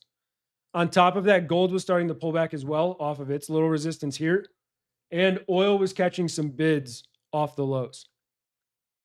Oil's usually negatively correlated to the market. So if I start to see all of the indices pull back a little bit, plus oil get a little more aggressive, I get a little suspicious of it.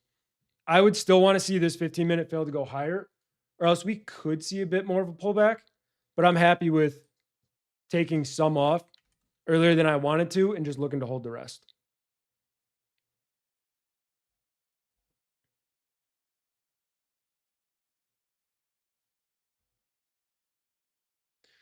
I switched my bar colors and my psychology improved thanks to you.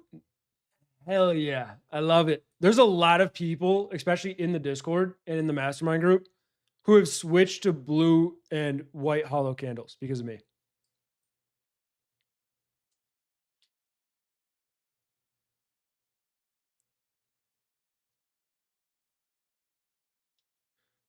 You don't like to seem risk very much. You trade more. I trade more like you.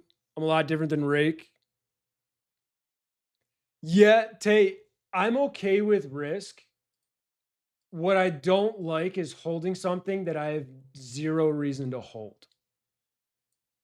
And there's times where I'll get out early on stops. Some stops I'll just let happen. It is what it is, right? I'm in this mindset of fuck it. But with this, when it's, I mean, I wouldn't even say this is a crazy trade. Are we in profits? Yes. Are the returns nice? Yes. But if like I don't see a reason to where I would really want to hold this if it rejected all the way back down here while giving us coming towards the mid of the hourly and potentially giving us an hourly failure to go higher. Because that just screams reversal. That means I could sit there for another hour, hour and a half and just slowly watch the chart trend down. And a lot of it comes just from gut instinct. Like if I'm just staring at a chart, flipping through charts, there's usually something I'm deeply thinking about and trying to figure out exactly what I want from it. And with something like this, if I thought, oh, we're just getting a little bit of a pullback is what it is, I'd be cool with it. But the fact that we're at this resistance and structurally, if we look at these charts, let's say we look at the 4 hour, we've done nothing so far, even though we've caught 120 points. So looking at this candle, it's still a full 4 hour inside bar if I hide everything.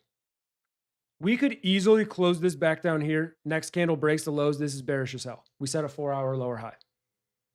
So there's still a mid to like high time frame chart I can look at where I'm like, this can go either way. So I'm going to be a little bit more skeptical. Like this 5 minute, exactly. I don't love this. I don't.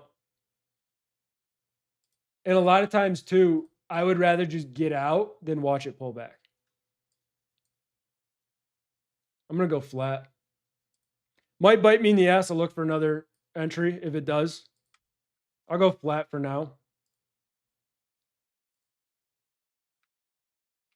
If it fails to go lower, can hold. If I execute poorly, I'll look back on it and figure out what I could have done better. For me though, I'm not in love with it.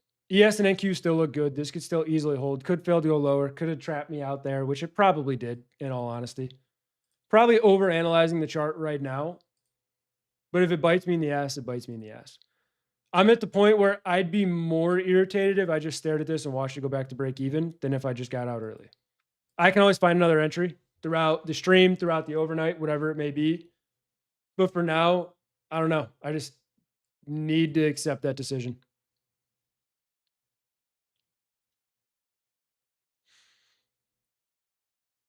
Gael, deal. If Ohio State beats Michigan, who sucks, you'll dye your hair pink. Deal. Deal and a half. It's a one-sided bet, and I'll take it right now.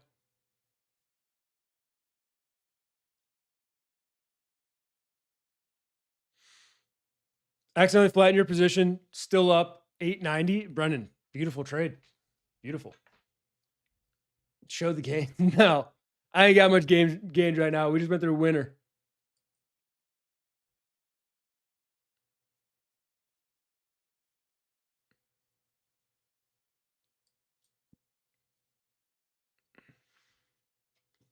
Tate, right now I'm at like 4, not happy about it.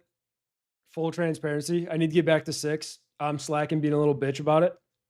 Fully transparent on it. But yeah, I want to get back up to 6. I usually do push-pull legs, 3 days on, 1 day off, 3 days on, 1 day off. But I think tomorrow, you know what? Fuck it. Tomorrow I'll get back into it. Fully. Because I could say, oh, I'll wait till Monday, this and that. No, if I'm going to do it, I'm going to do it now. I love like 5 to 6. And it's weird because I have an 8-day split technically.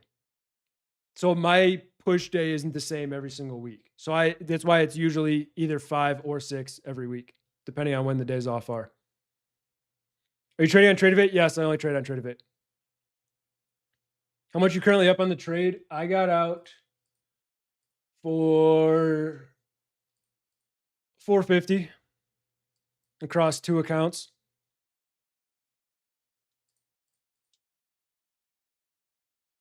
So that account that you guys have seen me trade the last 3 days is currently up 2,700 just off YM. Trade day. Here's the thing. It's project 365, but that's the minimum. That's fully the minimum. I mean, we have 200 viewers right now. It's going to be a little lower because we didn't do shit on yesterday's stream, right? A lot of streams driven by hype. I don't care, is what it is. But we usually range on this stream between 200 to 300 viewers easily every day. And it's the minimum. As long as support's there, if you guys continue to support, why would we stop? Why would we build literally an empire with this community we're building and then just go, you know what? Fuck it. We're done. Hit a year. Good enough. No. As long as you guys are supporting the stream, whether that be being here, especially using code RAKE and RTA at all the prop firms, we'll be here. We can't do giveaways without you guys supporting. We can't do these without you guys supporting. Yeah, Manis, I'm here every single night. Today's technically my Friday. Market's not closed or open tomorrow for Asia. I'm here Sunday to Thursday. But no, that's why I do my cheeky plugs to support us. You guys are literally what allows me to do this every day. And y'all know I love this shit because my ass sits on here for 4 hours straight when I don't technically need to.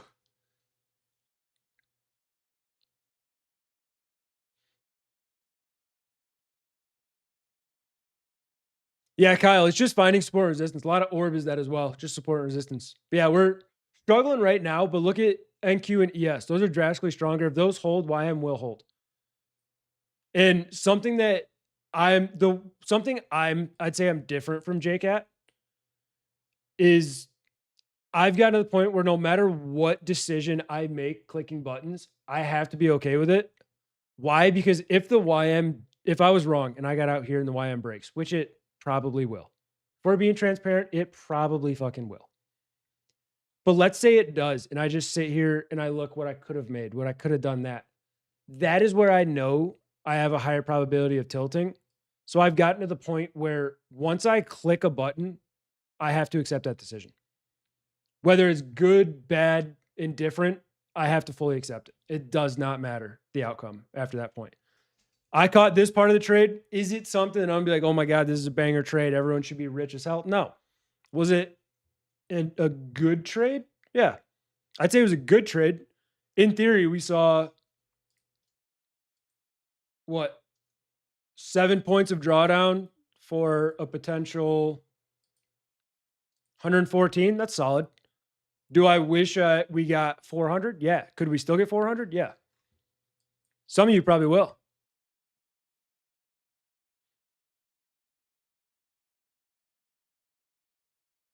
Appreciate you, Manus. Yeah, Manus, lately, I just love the YM. And also, like, I'm open to taking another entry, but here's why I'm not at the moment. Let's say I took an entry like right here, and then we pulled back to here. I'd be irritated. Because in theory, I got out because I thought it was possibly going to go lower. And then if I get back in and it goes lower, I'm going to be irritated because I didn't need to get in that. And that's how my mindset kind of works with trading. But yes, this could easily hold. This could easily break the highs. It could easily go parabolic to our targets. But I am open to trading again.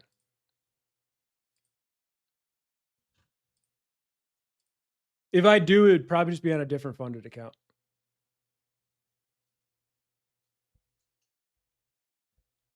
Appreciate you, Manus. Just join. Moke, I took YM again. YM's my boo thing lately. I'm loving this chart. It moves a little more aggressively, especially on pullbacks, because relatively it's the weaker index. Through and through, it is. What's the number one thing being impacted by the straight closure? Industrials. So it's going to be weaker. But yeah, I feel like this has been a really, really easy read lately, especially because there's a lot of targets to trade into where ES and NQ are at all-time highs. Also, what'll make me feel great is if we just sit here range bound for a while, I'd feel wonderful. If we pull back here, I'd feel wonderful. It would suck for those of you who are still in it, but I'd feel great. But yeah, if you're new here and you want to learn how we trade, what we do, Ali did share the link. Appreciate you, brother. I'll post it again. The entire mastermind and everything we teach, the core foundation of all of our strategies is quite literally less than the price of an eval. It's the price of the eval I'm giving away later today for free. Obviously, the eval's free. The thing's not free. But you get our entire mastermind, 200 or 500 something bonus lessons, trade reviews, recordings, psychology, everything. The Discord community, which a majority of you are in. which I love to see, a majority of you. And the levels indicator, psychology bot, and like 7 people who are actively posting trades. To be honest, I've been slacking posting trades. I've been just focused on this session fully. But yeah, that link below, code stream at checkout, will make it 50% off, $100 a month. How to participate in disc or giveaway. First, y'all gotta like the stream. We're at 114. That's embarrassing. It's embarrassing. Hour and a half in, 114 likes. Thought y'all supported. I did. I'd like to see it get up to 175. All it does, first, cost you nothing. Second, just helps us get a little more reach. That's how a lot of you see us on your For You page on YouTube. It's how a lot of you join the streams. You see us on there. Kakarov, wrong one, brother. That's for Discord giveaways. If you do Discord wrong, it'll be my link. They put wrong after it, not just oh no, yeah, not just Discord. But no, you're good, brother. But no, just like the stream, helps us grow, helps us get support, helps us keep doing this for over 365 days, which is what we want. You're doing TT analysis, brother? Hell yeah. See you later, Tay Day. I'm always here to answer questions.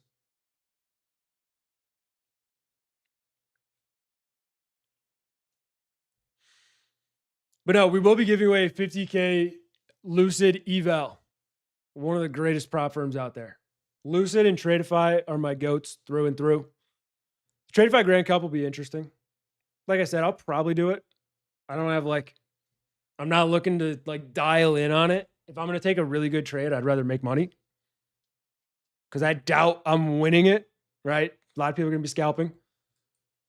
But no, I'd love both prop firms. What up, Dev? How you doing?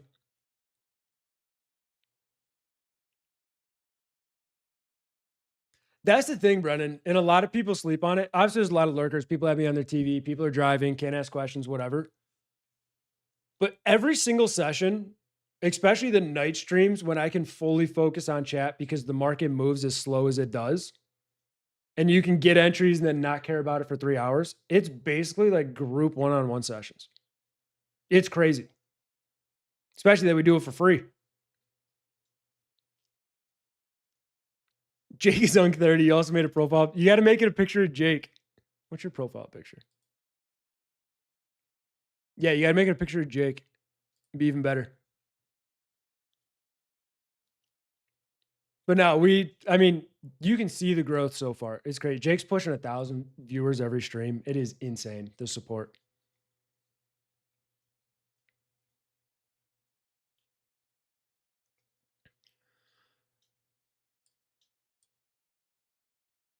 Did Jose Perez win? I didn't run it. Plus, you can't win unless I start the bot, which I want to at least see more likes on it. I might even be content with 150. But no, I'll do the giveaway. Probably, I would assume a little after 9. Unless we get up to 175 likes before that, then I'll run it then. But I'd say probably around 9, maybe slightly after. Problem for me is I don't put times on the giveaways because I don't know when I'm ending stream. I could end stream in 30 minutes today. I could end stream in an hour.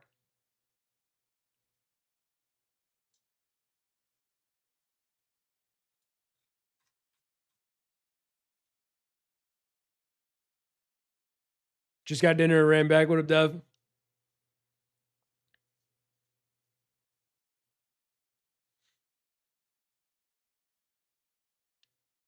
Eldred, do you currently have a Top Step account?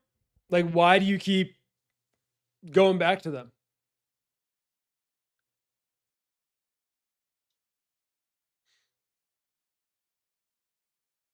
This could be a decent entry on YM if it does trigger and does hold. Main thesis would be, we have a 15-minute inside bar. ES and NQ look drastically better. RTY did fail to go lower. YM's struggling a little bit. It's more so the hourly. If it ends up being somewhat of a consolidation, you could look for the 3-bar play-ish. I'm not in love with it, but I think there's potential. I'm probably not going to take it.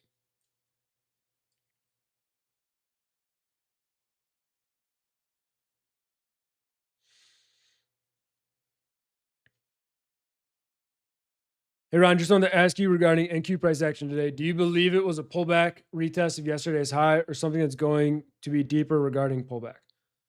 I don't think we have a deeper pullback yet. I think what's currently happening in the market, and we see it every day, the NQs rallied. I made a reel on 27% in 27 days. Fucking nuts. Insane. Crazy. Diabolical, right? We went over it compared to COVID lows yesterday, and we're like beating parts of the COVID rally, which is nuts. But what's been happening, and I guarantee you I'm right about this, is we see days like this. People start shorting out the rest, mainly retail, because a lot of people are dumb. They are. We see days like this. Everyone starts shorting out their ass. Immediately market open, gap down. Holy shit, we're shorting. People swinging shorts. What does that do? It just adds liquidity for people to squeeze back up higher. Now, if it's going to be a prop firm, it ain't going to do shit, obviously, right? But a lot of people are trying to time the top. If we hold yesterday's lows, I don't think this is the top. We could easily rally back to all-time highs. And then Monday, we could come back down, consolidate. Tuesday, we could consolidate. Wednesday, we can consolidate. I wouldn't hate us to do something like this. I don't have expectations of the market being as clean as it was this week going forward because of the move we've already made. It wouldn't shock me if we started to see some shit like this, or even like this, where we get broader pullbacks, bought up, broader pullback, bought up. It makes sense. Does it have to happen? No. Like I said, I made a reel on a broader consolidation happening. But if we continue to rally, I'll continue to buy.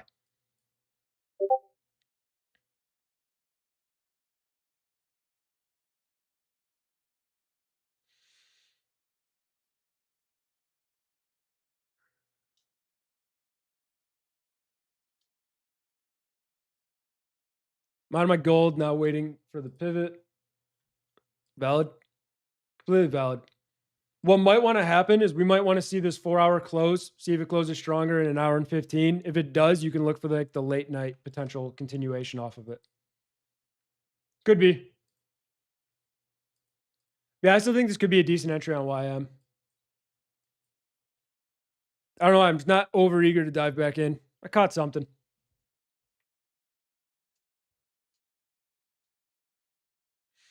Brendan, in Discord, Mitch has an entire channel that he posts updates all day.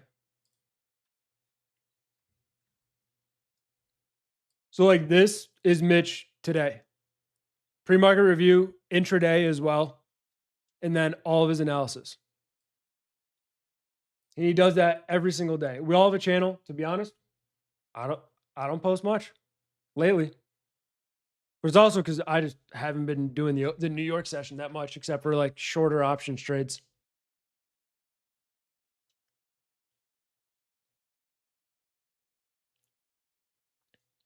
Yeah, Eldred, I get that. The only thing I don't like is they keep changing all their rules. Because right now, Top Step has changed their rules to the point where they're no better than any other firm.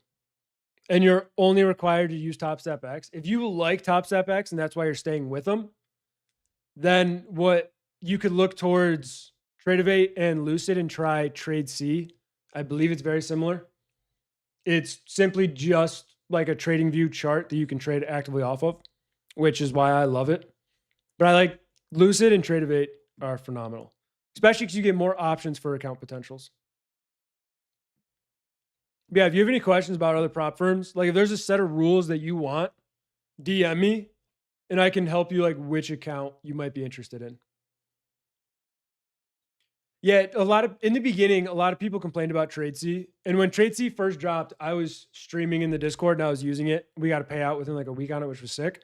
But it was still in beta. So it was going to have issues. A lot of people were having issues with it. It was in beta in the beginning. But they're continuously working on it. I love the platform personally. I kind of like it more than Tradeovate, but I still use Tradeovate a lot. TradeC is like my Lucid platform.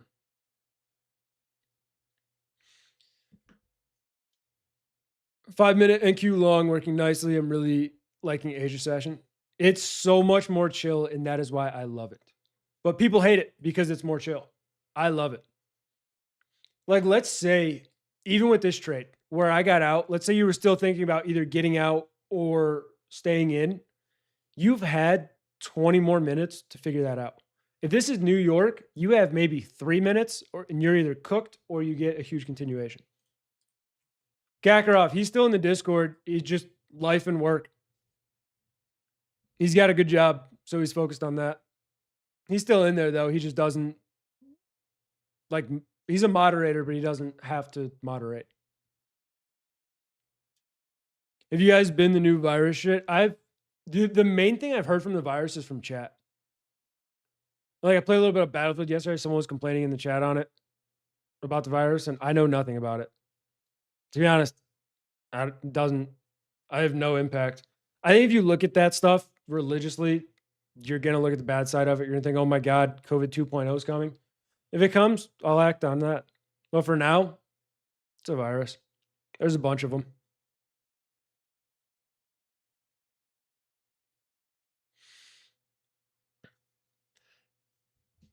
NYZ, could it be a bear trap? Yes, it could easily. But could this end up leading to a consolidation and a pullback if we break today's lows? Yeah. Initially, when I first hopped on stream, I said I'm the most neutral I've been in the market as of lately. Because I could see this going either way. But looking at this chart, I'm not going to be bearish. But if it does break down, I'm open to shorting. You know what I mean? It's just keeping expectations based on the chart. Can we pull back to sub 28,000 easily? It would make a daily higher low. I'm open to trading it. But for now, market keeps going up. I don't care what's going on with the war. In full transparency, I don't. I made a reel today that I need to post. I haven't posted it yet. I'll probably post it later tonight or tomorrow. Where I'm focused on a lot of aspects. I'm focused on the indices. I am desperately focused on oil. I'm focused on the dollar. And I'm focused on VIX. If all of those things tell me the market's likely going to go lower, I'll start shorting.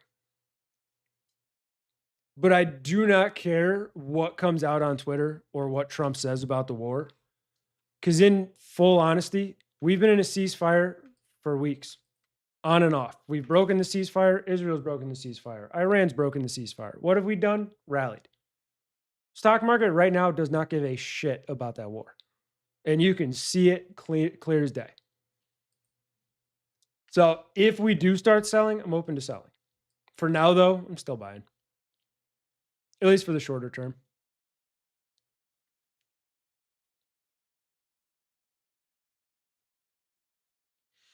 Brendan, I don't understand everything Mitch says either. Don't worry.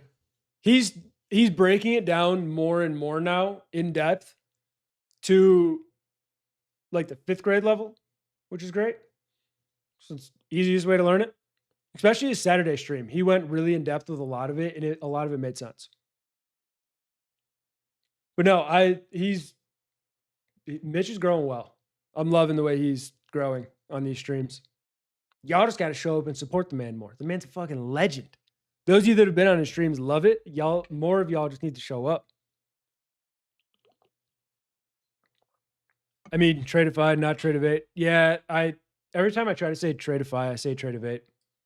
If I'm talking about a prop firm, you know what I'm talking about. I'm talking about a broker, you know what I'm talking about.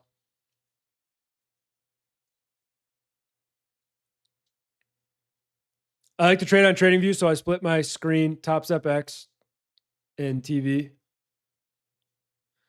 Eldred, that's what I do, but I have 3 monitors. Like right now, my broker's in my top right. You guys are on my left, and then my charts are in the middle. So I don't trade on TradingView, but if you do like that, then you would love TradeC.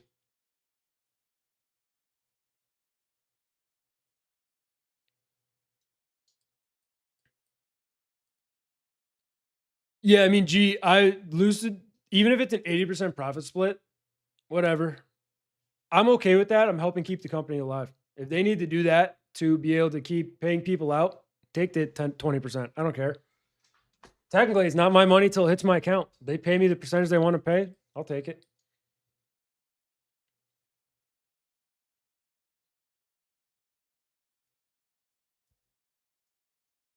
You refuse to acknowledge the virus exists? Yeah, that's valid.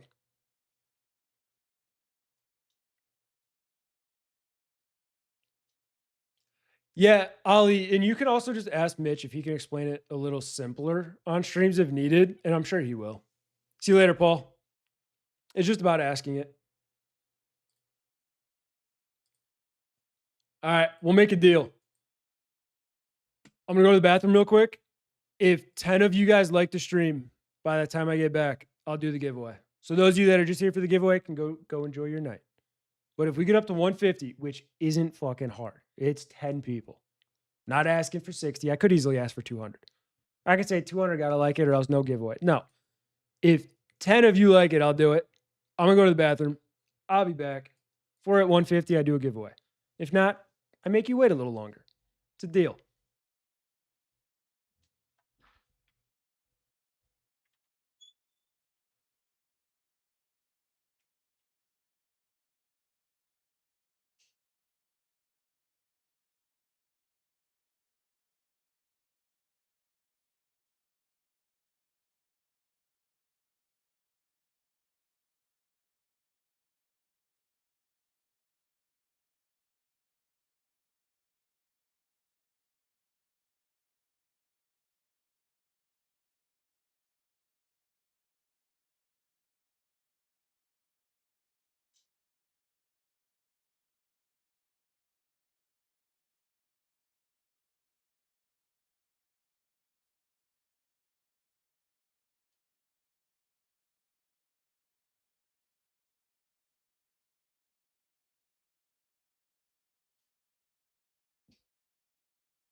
All right, chat, we're back. Do we like it?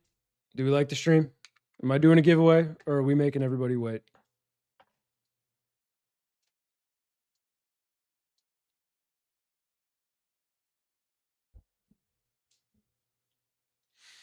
Let's see. Did my brother order food? Yeah, my brother ordered food. 162. See, why couldn't we do that earlier? Why couldn't we I would have given it away earlier. Also, me going to the bathroom had 15 people drop out. So you guys just got even better. All right. You guys are going to get 5 minutes.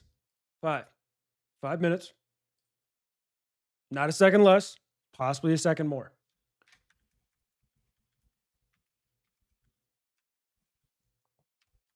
For those of you that are new or asking how to enter the giveaway, this is what you do. When the bot drops the command, you'll see it. Chat will start spamming. The bot will reply. To enter the giveaway, just type this right here. ! Enter. And it'll do it. I'm going to catch up on chat real quick. Make sure I didn't miss nothing much. Liked it, but I've given up on the giveaway. AXP, eventually you'll get one, brother. Eventually. All right. Let's run it. I fixed the timers, by the way. So there is a 5-minute timer. You do not get more time. You have been getting more time lately, but this time you do not. All you got to do, ! Enter in the chat, and you are entered to win a free Lucid 50K eval.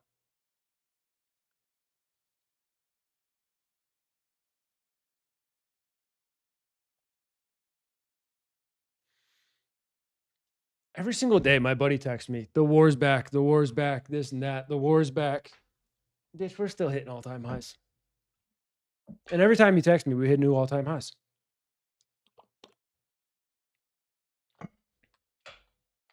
Yeah, ! Enter. Once you've done it, I just simply ask 2 things. Hit the like button on the stream. That's all you got to do. Maybe even sub to the channel. Help us get to 50K. I'd appreciate it. I'd appreciate it greatly.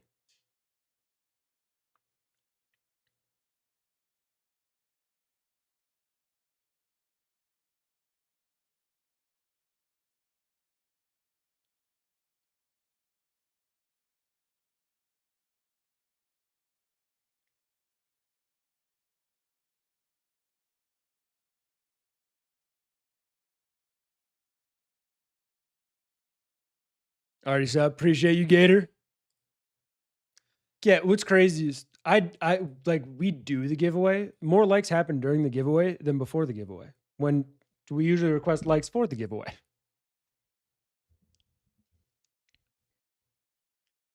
Ollie did he still not get it last night?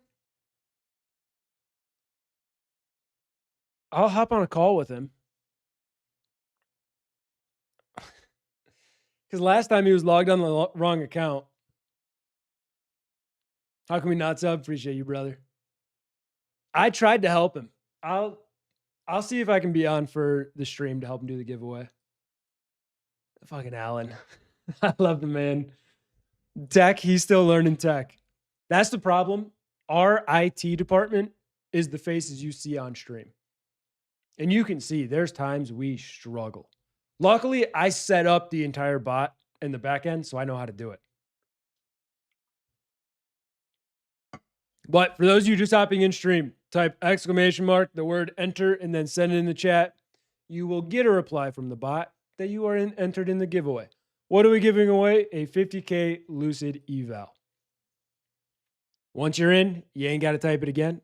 Gator, I mean, yeah, if he uses Claude, it's easy. I use Claude for everything. Except setting up the giveaway, Claude made me work with a bot that didn't work with YouTube for 90 minutes.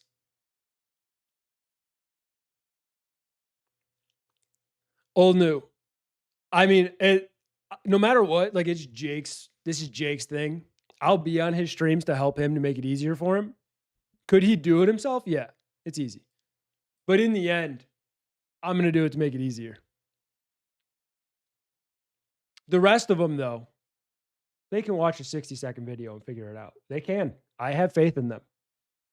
I know it can be hard at times, but I have faith they can watch a 60-second clip to learn how to use it.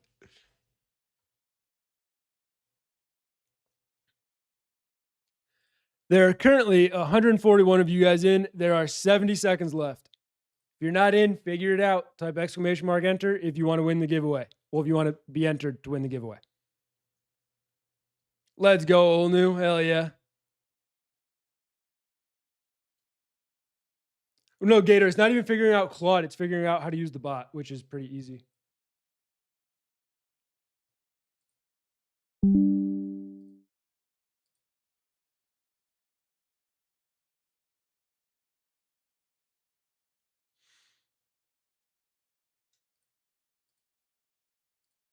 I was very tempted there to slam an eval on YM, but I didn't do it. Probably going to regret it. Oh, well. 20 seconds left.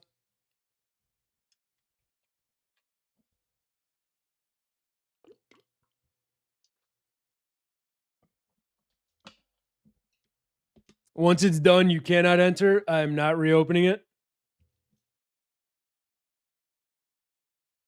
Pretty chart. It looks good. It does. It looks really good. That 15-minute buy triggering. What did we want, though? Think about it. Hourly consolidation bar on YM. If it breaks, I think it goes. This might be a trade that bites me in the ass. It might be, but it is what it is. What time is the giveaway? The giveaway is right now. Actually, it just ended.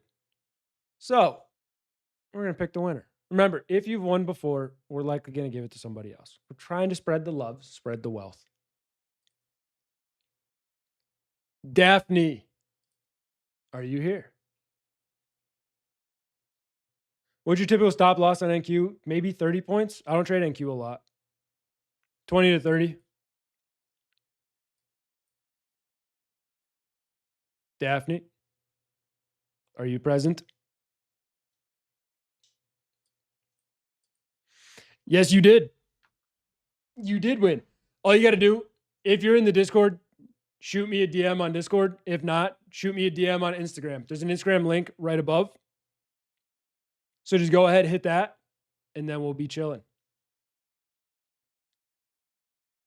Yeah, let me know. Just send me say you're the winner. Send me your Instagram name or your YouTube name, and then I'll get it to you. Perfect. Also, those of you that are like been supporting for a while, I just put an Instagram reel out, like a new one besides the one today. Can you link that in the chat? Thanks. If not, I can do it. See you later, Kakarov. Actually, I'll try to do it on my phone.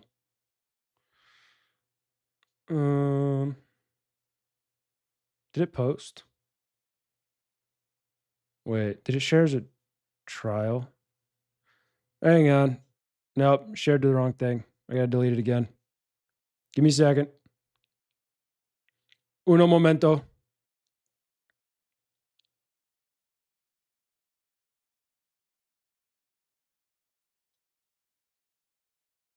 There we go. Yeah, if you were just staying for the Discord or the giveaway, appreciate you. Figure you're probably heading out. Is what it is. Got you, brother. Appreciate it. It's still posting for now. I do have another one that I put out that's doing well already, but it's about oil. So it's working on posting. Did anyone take that consolidation poll or move on the indices? And just passed evals on buys? Beautiful. Congratulations. Now you can get another one. I love having multiple funded. I did snag 20-point long on NQ. Beautiful. I mean, yeah, I talked about it. Wish I re-entered. I didn't, is what it is. Today's gonna be one of those nights where like could have executed better. I'm happy with the results. I'm cool with what I made. But overall, could have executed better. I'll live by that.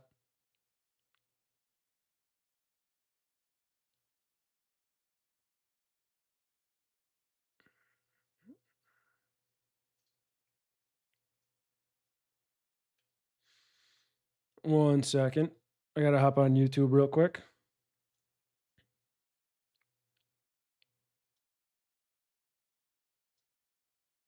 All right, y'all. You don't have to if you want to. I just posted a reel. I just put the link in the chat. If you want, just mute it, go listen to it for 40 seconds. Throw a like, throw a comment on it. I appreciate you. Just helps it grow. I also saw Lamelli's reel popped off.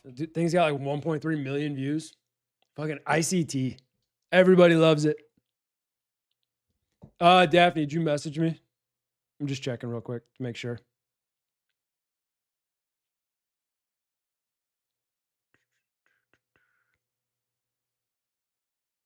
No. Not that I see. At least not yet. Whatever you do, just let me know. Up 40 points on YM with 2 minis. Beautiful, brother. Just sent. I just like to make sure I know who it is first.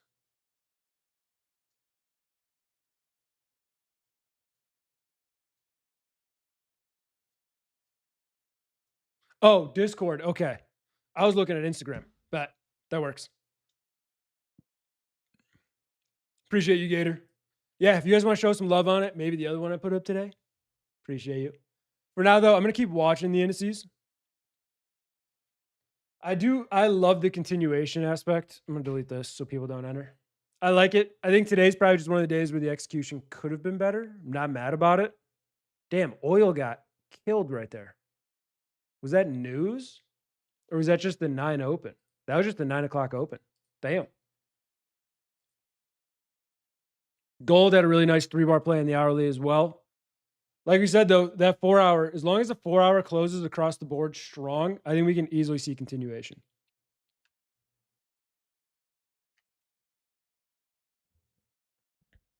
Can y'all just make up new terms and trademark it? Tired of the ICT glaze? Brother, you're going to see ICT glaze everywhere. Like 60 to 70% of retail traders trade ICT. It ain't going anywhere. It's always going to be there. Anything new? No, Joe, I did get out. Like I said, probably going to bite me in the ass. Sold it almost the lows of the pullback. But with that, yeah, I said there's another potential beautiful entry there. I'm not opposed to getting in YM later. I think I'd be more interested in options tomorrow. I know one of you has a crazy amount of options for tomorrow. And they said if it rips, they're taking me on vacation, which is cool.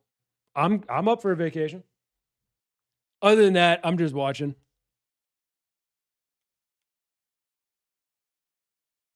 Work done on the evals. Beautiful, Zay. Beautiful.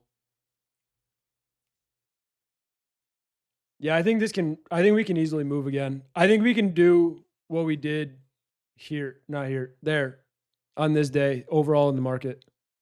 I think we can see another gap up tomorrow where people are like, holy shit, we're still going higher, hit new all time highs, and people think it's crazy. What that would do on the weekly, though, and why I was interested in YM, if YM wants all time highs, what's it going to do? It's going to take out this weekly high. So it has room up to 50,000, 150s, 140s. So there's a lot of room still higher. I'm still open to taking another position, probably later, though, because problem is, I don't think we're going to get back here. So there probably isn't going to be an entry that I love. What up, Armani? How you doing? 29K tomorrow? I could see that easily. We're 1% away from that.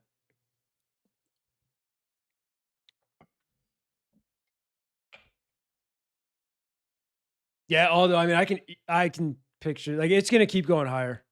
There's the thing too is if we just start seeing rotations, what's been leading the entire way in the market, and this is like a really good breakdown aspect of it. What's been happening? The market's been fueled on its rally by a few names, right? The AMDs, the Amazons. Apple hasn't done much, but names like this that have just been hitting all-time highs. Well, if these names start to cool down a little bit, you can see a rotation into something like Apple, Microsoft, which we talked about yesterday. Don't know if anyone traded that. You see a rotation into the other big tech names and out of what's been fueling the market, and you just see a healthy rotation. We can continue to hit new all-time highs over and over and over. People are going to continue to try to time the top. NQ can go towards 30,000. That's not crazy. Now, mind you, at some point, the market will suck. That skill, same thing you did, Jake. Same thing you did. But no, Jake, I made an oopsie today. Think I did. I got out on the pullback a little bit, let it get to me. Think it's still going. I was telling the chat, I think we can easily hit all-time highs again tomorrow. I think today was a bear trap. Yeah, got out. But, I mean, I got 500 on 3 different funded accounts. So, I'm okay with it. Logged a day for the most part.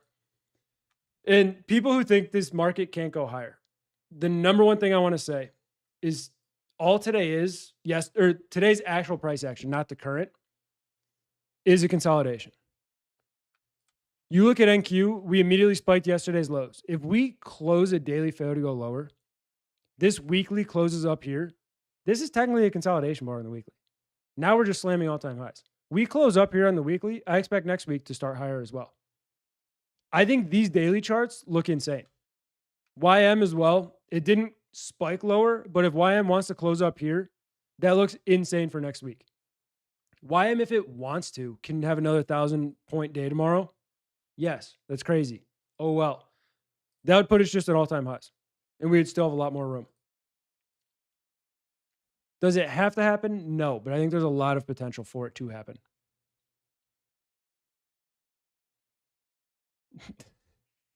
No, Armani, I'm not dyeing my hair pink.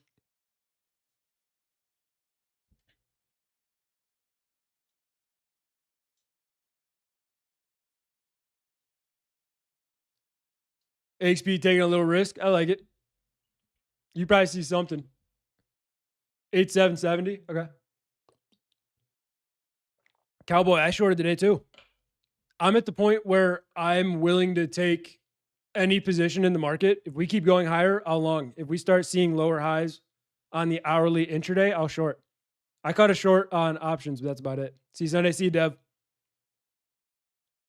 Yeah, I'm probably not running till like 10 o'clock tonight. Probably stay around till like 9:30-ish. Armani, unfortunately, I'm out. I closed up. I like the 800 to 830s area. This little pivot to this high as a trim, and then 50,000. I think 50,000 is pretty easy on it. You thought it was one day to pass? Zay, TPT's 50%. Even I know that, brother. Who won the giveaway? Daphne did. She's actually in the Discord, right?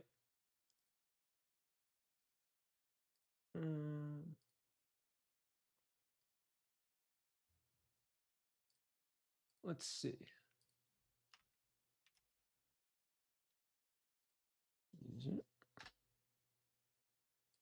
Yep.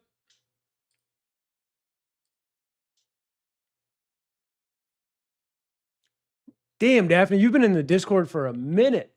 Hell yeah. Love to see it. Yeah, she's an OG OG. I don't know how long she's been in here.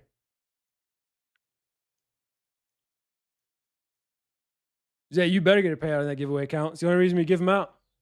One requirement is get a payout. Now, though, all you got to do is just microscope your way down to the 50% level, and you should be chilling. What's gold looking like? Gold's up around that 720s. I want to see it hold that. If it holds that, I think we can see a lot. I think I'm probably going to be cash to the AM session. I think if the market wants to trend, tomorrow should be a pretty easy day. But if we see more of a consolidative day, I won't be interested. 10x that shit, manipulate time? Hell yeah.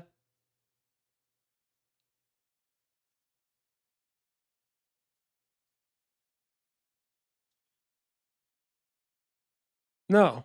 Cole, Apex is 2 days to pass on the EU end of day because it's 50% consistency. At least when I traded it like a month ago, it was. And I don't think they changed the rules. So it should still be 50% consistency on it. So you just got to make 1,500 on a 50K and then 1,500 again, and you'll be good.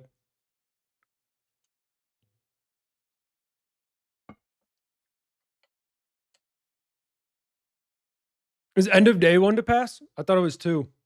It might be. I know trailing's 1 day to pass. Cole, don't fact check me on that. Just make sure. I can try to check Apex. It's 50 on the PA. Okay, yeah, I knew there was a 50% consistency. Okay, so it's 1 day to pass, 50% on the PA. Got it. I knew there was a 50 somewhere in there. So yeah, you can pass in 1 day. You don't need 7 days, whenever, as long as it takes you.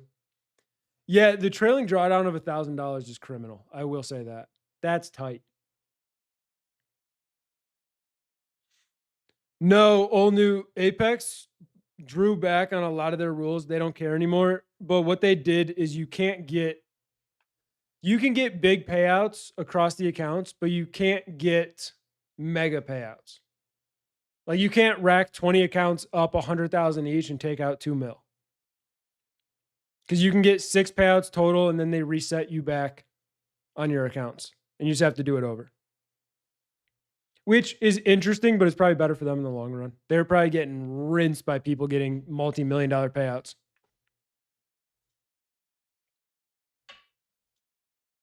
But no, Apex never made me do the recording thing. It's only certain people.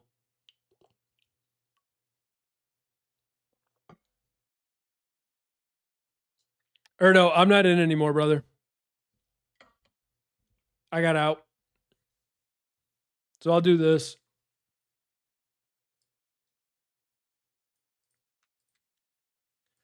I ended up closing up. Yeah, I mean, it's an okay trade. Nothing I'm like overly excited about, but it's profit.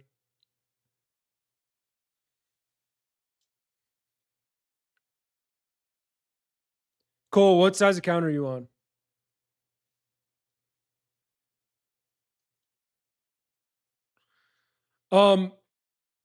There's, I'm gonna be honest.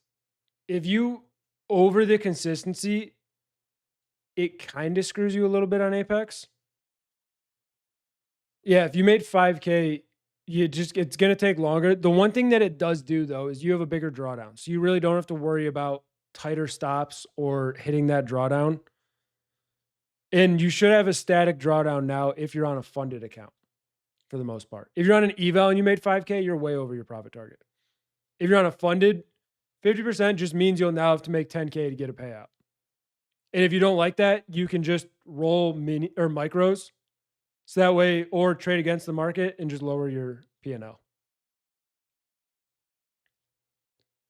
No, I just did the giveaway like 10 minutes ago. I gave away a 50K Lucid eval.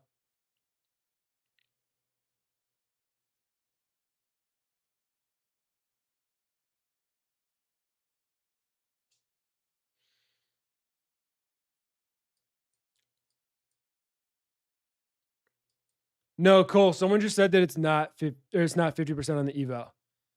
When did you make the 5K? Was it this stream? Nope. Hang on. We'll clear this all up. One question at a time. Connor, did you make it today or like this trading session, or did you make it today before market close? Over 3 days, then you should pass. If you passed it today, it'll just be market close tomorrow. You should be able to fund it. Today before close. So then if you passed it, you should be able to fund. Yeah, Zay, you can do 3K and make 3K tomorrow, be 50%, or you can lose like $1,000. So that way you only have to make 2. Oh, you made it yesterday. Yeah, you're cooked. You have to make 3K.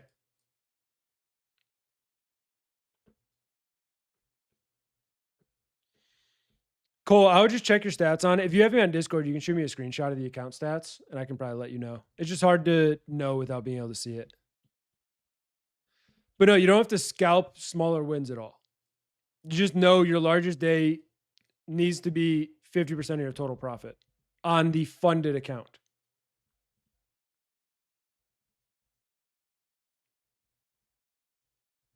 Yeah, sometimes the email takes a little bit. Apex is a little slower at that. I'll be honest, they are. I took a trade one time to lose a quick $200, 5 minis, made 3K in like a minute. Something you can do as long as it doesn't have the rolling rule where you can't have like 10-second trades. Just buy 20 micros, open and close them. Usually the slippage will take that down pretty quick.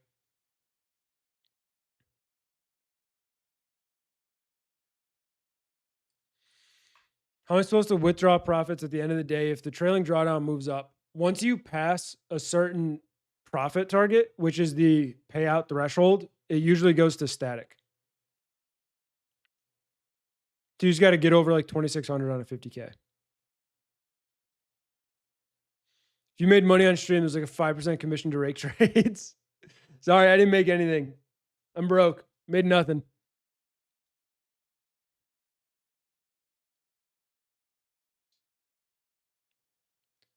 Yeah, Cole, if it is, just if they don't pass you by like morning, just message their support. But you should get an email. Usually it just takes a little bit with them.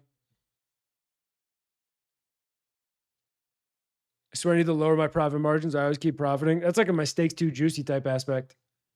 Oh no, I made too much. Cole, if you are on an eval on a 50K and you were up 5K, do not trade. Don't touch it. Don't trade. You don't need to make any more than $3,000. Wait for that email. If they don't send you an email, message their support. Yes. Next week, trade. Don't trade today. You can trade tomorrow if you get that email. Average trade is 30 minutes. Nice.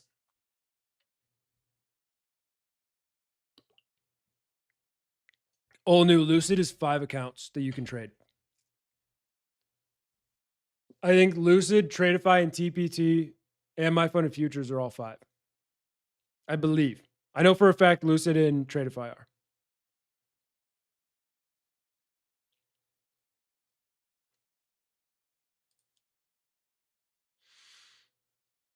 Yes, correct, Cole. You'll have to pay the funding fee on Apex. And that'll be the only other thing you have to pay.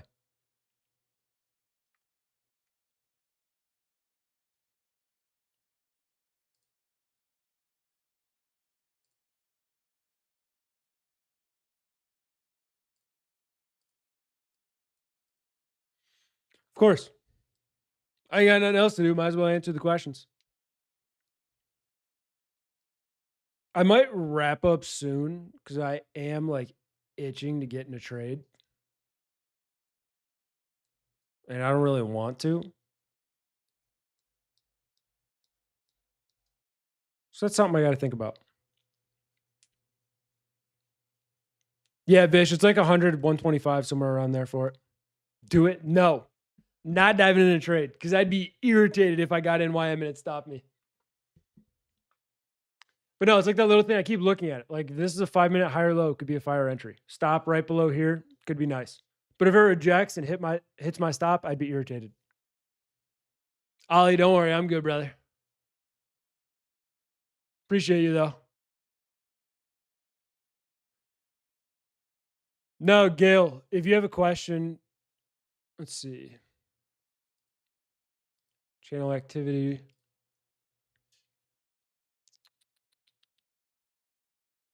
Do you think it matters when divergence of NQ and ES occurs? Sometimes I find myself overanalyzing and forcing myself out of trades. No, not necessarily. There's times where it'll matter and there's times where it doesn't. To me, as long as the indices are kind of trending together, I'm fine with it. We'll see days where the NQ will be red, ES will be green, YM will be green, RTY will be red. What that normally means is the broader market's consolidating. So it's just important to pay attention to. On trends like this, no. NQ's been slightly stronger no matter what because tech's been fueling this entire rally. So it's going to be stronger. If there's a slight divergence there, I wouldn't put too much emphasis on it.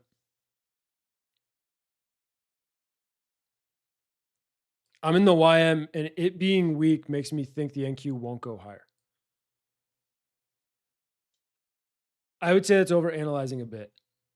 The way I would look at it is if the NQ starts to pull back more aggressively, the YM can pull back as well.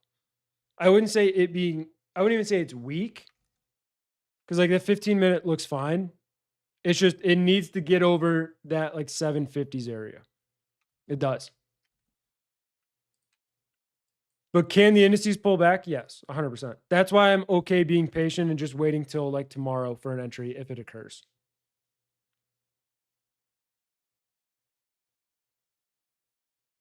Eddie, I think at some point we're due for it. Agreed. Also, I mean, every time the market sells off, we just pump money. It is what it is. As we pump money, though, the dollar gets weaker. When the dollar gets weaker, the indices go up. So as long as that keeps happening, we're going to keep fueling it. Eventually, we'll probably see a more aggressive pullback, but that could happen in 3 months, you know? It's 119 currently, but their sale ends today. So for this week, they'll raise the activation fee higher. Are you talking about Apex, Vish? Yeah, Apex loves to do that. Something to note about Apex, because I got caught in this once and paid a lot for an account when I shouldn't have. They did a 50% off eval, and then it was like a $10 funding fee. I passed the eval the day after the thing ended, and the funding fee went back up to like 125. So I paid almost $200 for an Apex or funded account. It was disgusting. One more question: is 50% consistency per day or per trade? Per trade or per day? Sorry, per day. For an example, on my Tradeify accounts, my consistency is 30%. The first day on stream, I made 1900 with it.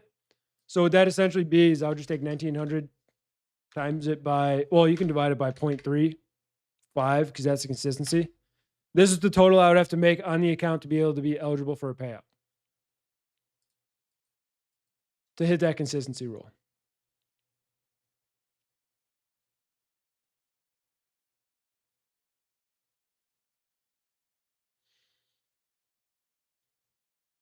Not weak, but struggling at these highs. It is. It 100% is. Agreed. That's why, like, I would have rather seen the YM break out when these were breaking. I'm content not getting in this trade now because we did fail on that 5-minute. I'm not saying it's weak, but I'm not like as in love as I was 3 minutes ago.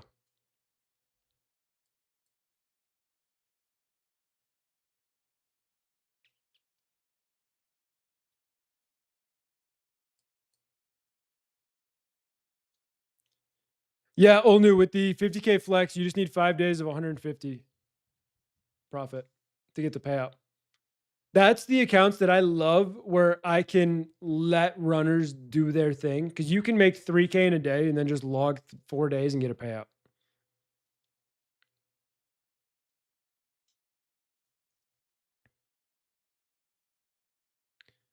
Yeah, Cole, if you pass, congratulations. Just know Apex is technically slightly more expensive simply due to the activation fee, where something with Tradeify or Lucid, they're a one-time fee and it's like $70 to $110 depending on the account, which can be decently cheaper or not much cheaper, but in the end, they're all relatively close by like a couple tens of dollars. What is the most recommended prop firm? Take Profit Trader. I have not used Take Profit Trader. There's good and bad with everything. Take Profit Trader just has the trailing consistency. For me, I love Lucid and Tradeify. I do. Lucid Flex and Tradeify Select are probably my favorite accounts. I do have Tradeify Growth right now. When I bought them, I wanted the 1 day to pass. I did pass them in 1 day, so I'm okay with it. But it's just pros and cons of it. I love the Select and the Flex because all you need is 5 days of consistency, and then you can make whatever you want to make in 1 day. So you're not limited on profits. But also, I'm not trading these growths like I'm limited on profits. I'm just trading. Eventually, I'll get to the payout. May take a while because I kind of screwed myself in the beginning, but I knew I was going to do that. So if you consistently make 1K a day, you're good. Yeah, if you make 1K a day on any prop firm, you'll meet consistency. Unless you go like straight to funded, which I think straight to funded's crazy to buy.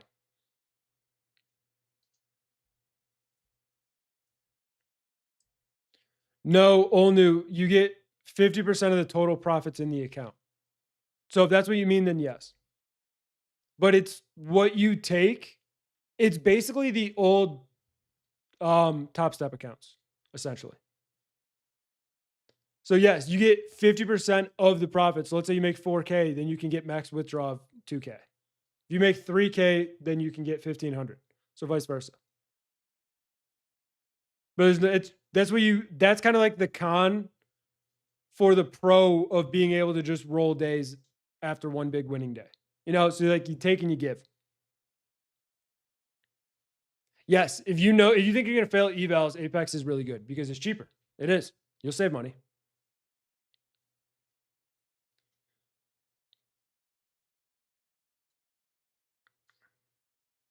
Are you boys with me, Tradeify? Are you saying am I boys with Brett? Because yes. I mean, I'm not like I don't like text Brett. Do I have Brett's number? Yeah. But I've met Brett in person. I've known Brett was who got me into trading. So I have nothing but the utmost respect for Brett. But yeah, no, I 100% stand behind Tradeify. Just by everything about it. I like it. Noir Trades calling out everyone, but he never called out Jake or any of you. I like y'all. I mean, if you like Noir, you like Noir. Humble opinion, I think he was trying to get back to being more relevant. It's just calling a spade, not saying I'm better than anybody, but just saying I feel like that. Am I overly relevant? No. But I'm just saying it's likely what was happening because he was targeting Brett and his prop firm while he was promoting prop firms. So, like, you can clip it, you can post it. I don't care. I'll stand by it. He might dox me on Instagram, but relevancy was a big thing because a lot of Instagram influencers, if you become irrelevant, your entire career's gone, But no, I don't know Noir's trading, so I can't say anything about that stuff. But I've seen occasionally like videos of him just calling people out. A lot of the time, it's just engagement. In the end, PW calls out people. Nothing wrong with it. It's just do what you do. Do I think all of them are valid call outs? Probably not.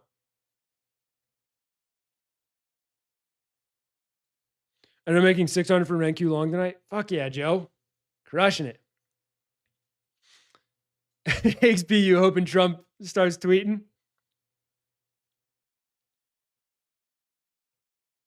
How you doing, CJ?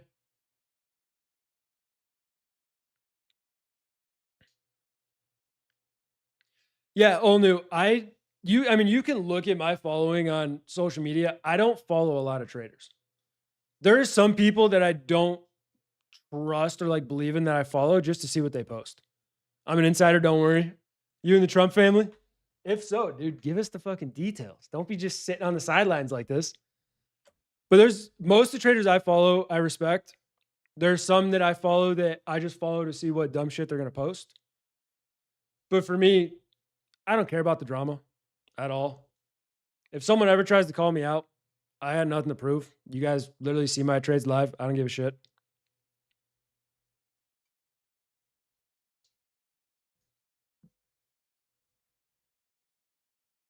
I did call out one person in the past. I will say that. There is one reel I made calling somebody out, but that's because he was promoting his Discord by showing profits and he forgot to cut out the part that it was a paper account or an eval. So I did call that out. If I see it, I'll call it.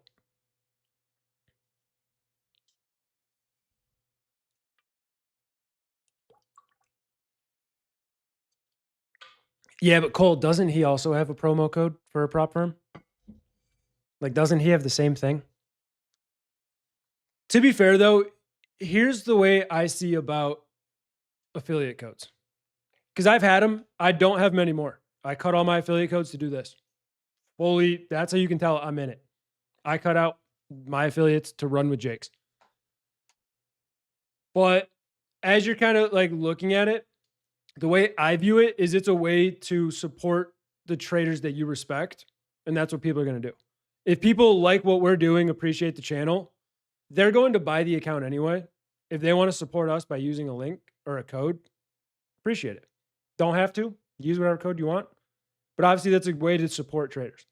Are there people out there who live off affiliate codes? Of course.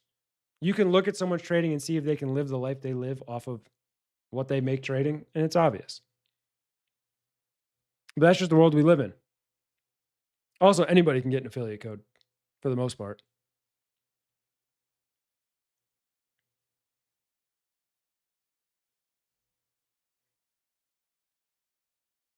Yeah, Cole, it's all free. I mean, everything we do is free. You guys see us every single day, at least 10 hours a day streaming. I like to me and Jake like to blow that number out of the water. We'll stream for 3-4 hours for some reason. We just love this shit.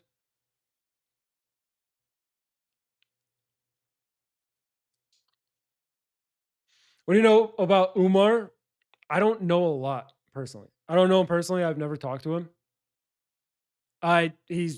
He has insane businesses. TradeZell is phenomenal. I don't know of him as a trader. I know he's an absolute OG in the industry. I know a long time ago he sold education, which is what it is. People do it. Nothing to judge. But I know he's crushing it right now. TradeZell, his whole family's insane. But I don't know a lot about them personally. He's one of the guys that I fully believe is legit. And like if he posts educational content, I watch it.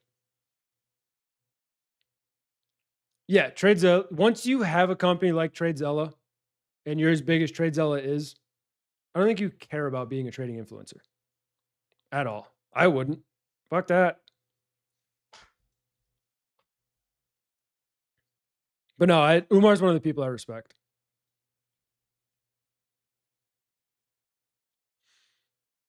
I was in Team Bowl. I liked what they did over there for a while, but I left after a few of not so popular guys over there left.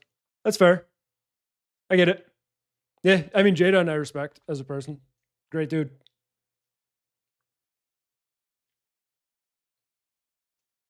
Yeah, Cole, it's really good. I've used it, but I was also paying like $500 a year, and I didn't want to pay that because I don't use it enough. It was very helpful in the beginning of me understanding what worked and what didn't.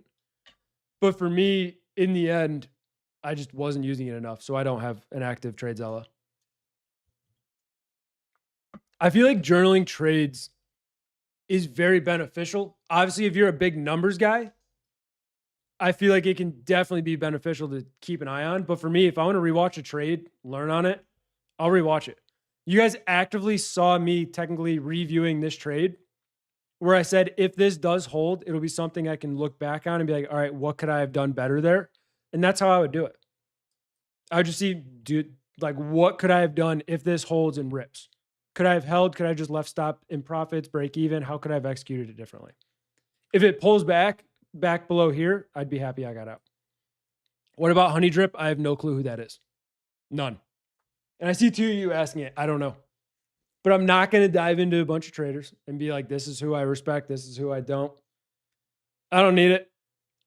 But I can tell you there are few that I do have full respect about. Aristotle's one that I also don't know. I know of him. I don't follow him. I've never really followed him. I know he's like an OG in the industry. Oh, that's Honey Drip, right? Okay, yeah. Yeah, I don't know a lot about him. I can't talk about it personally. And I'm someone that if I don't know enough about someone, I won't talk about it at all. There's no point in the slightest. I'd rather be knowledgeable on a subject before I start yapping. Because at that point, whatever I'm saying technically isn't true because I don't know. He makes things super simple. Nice. I know he has a huge impact on people, which is awesome. If you heard of Jake, I heard he really likes weed. Jake loves weed. You know what's crazy? Jake doesn't have a long-term investment in weed that I know of. I'm shocked. Imagine he just put a couple 6 figures in weed, pays for weed for the rest of his life. Thoughts on oil? This hourly close determines a lot. If oil gets back above 96.4, I think we can try to attempt higher. For now, though, if we stay below 97, it's weaker in the end. Daily chart did gap up, test the highs, reject so far. So it's going to be a big thing into tomorrow. Oil is one of the biggest things I'm watching in this market. I did just post a reel about it. It's just one of the biggest things I'm going to watch. If oil gets back over 101.5, I'm bearish on the market. 1,000%. Oil should not get back above there if the market's going to continue to rally. Right now, though, if oil wants to go lower, it easily could. We talked about shorting oil last night. I didn't do it, but if someone did, beautiful trade. Flawless. Oil needs to tank. Gas is $5 a gallon. Yep. What up, Hassan?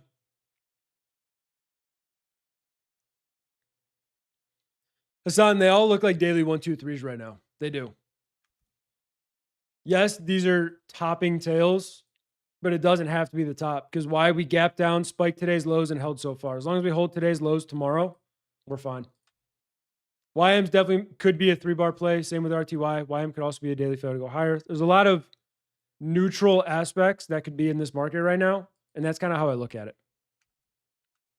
So for the most part, I lean more neutral, but if the market wants to continue higher, I'll long it. If it wants to pull back, I'm open to shorting.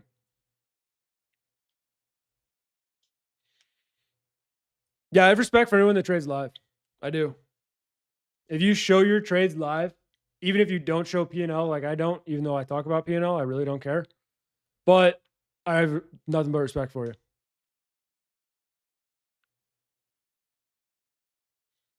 You know why Jake is legit? He don't have a super... Dude, Jake rents cars. Rents them. That's it. Doesn't buy a car. He has no desire to buy a bougie car.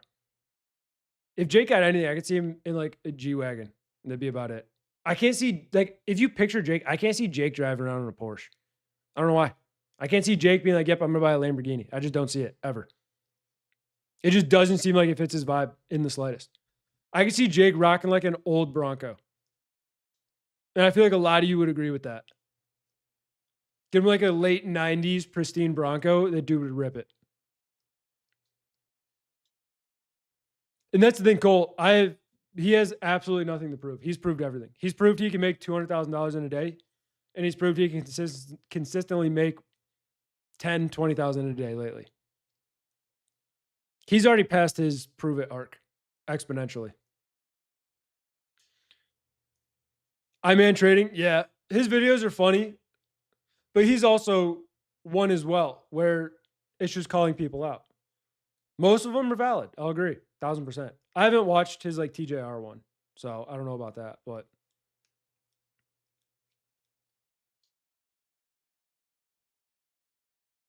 yeah, Hassan, I could see that. The vintage Bronco aspect for Jake, I could see him rocking that 100%.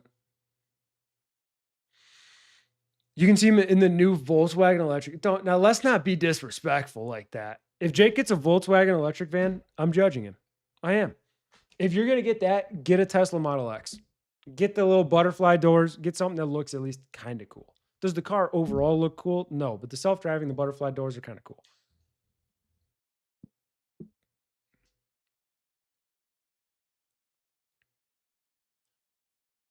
I can't see Jake. I can't even see Jake in a Ferrari. I just can't see Jake in like a supercar. I don't know why. I can't picture it.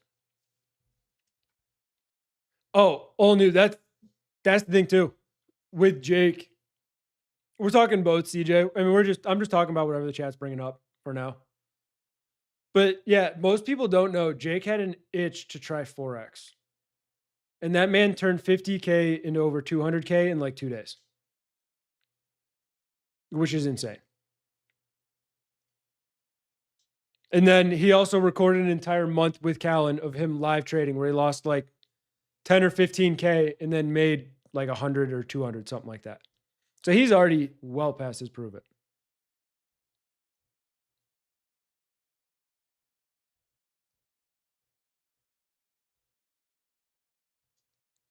Cole, I agree. I agree with that wholeheartedly. That's why I'm not here to call people out. I'll talk about people I respect, but if I don't know someone, I'm not going to be like, yeah, I think that guy's a fake. Y'all are smart. You can tell. Just look at their accounts. You can tell.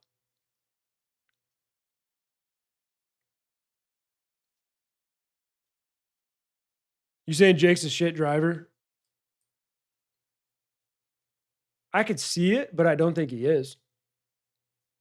All right, I could see it, but I don't think he is. Jono, I drive 2020 Toyota 4Runner. It's the Nightshade edition, so it's pearl white with all black accents and black chrome. I bought it primarily because I know if I take care of it, it'll last me 20 years. And that's how I am. I have no ambition to buy any bougie car. I want a car where, like, if I ding the side of it or scratch it, I'm really not going to care.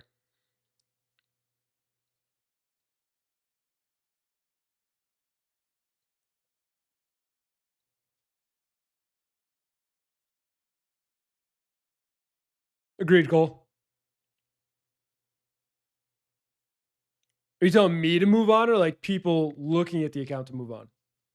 But either way, I agree. Can you pull it on stream? It sounds fire. Let me see if I can find it.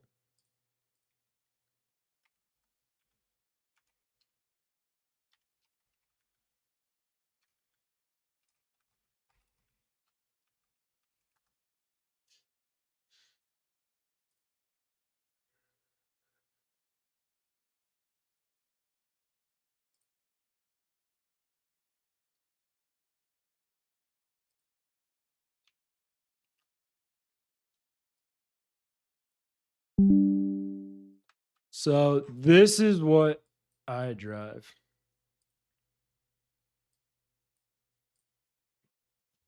It's a bougie mom mobile, and I'm here for it.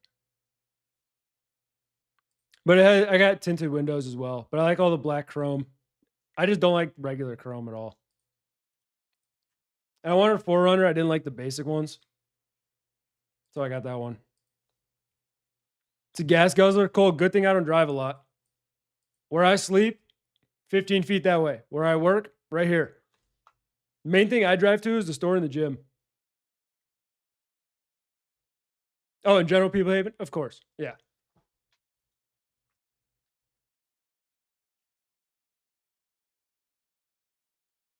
Got to get one for Jake. Jake can buy his own, brother. Jake trades for one day and he can buy it.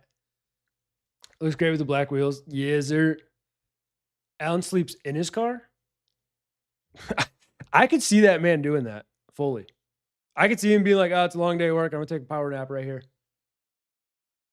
It's a great commute. I bet the stock market paid for that. It did. Because I didn't have it when I started the stock market. I had a Jeep Grand Cherokee.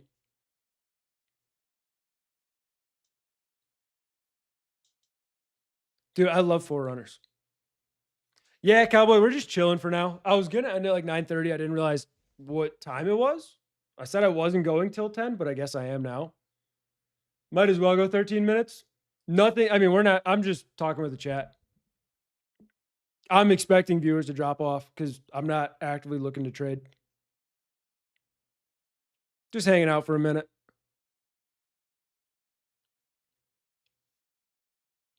I'm about to drive a blue origin if these shorts hit. AXB, you going to the moon, brother? Cowboy, just talk a lot of just chat talk. You know how it goes in my chat. Random ass topics.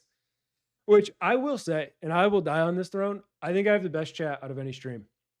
Wholeheartedly. I mean, Alan's is cool too. But like a lot of like chats, ask for trades, ask for this, ask for that. Even if the charts are moving, y'all just tell me to look at one. You won't say like, why are you not in NQ? And we just vibe the entire time. Like yesterday, spent over 2 hours not trading, just yapping.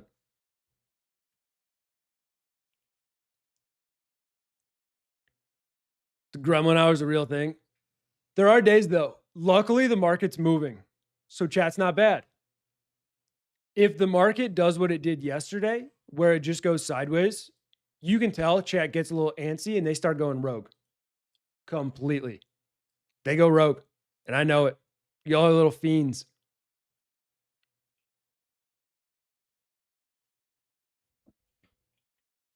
Why aren't I in corn? Last thing I'm trading is corn.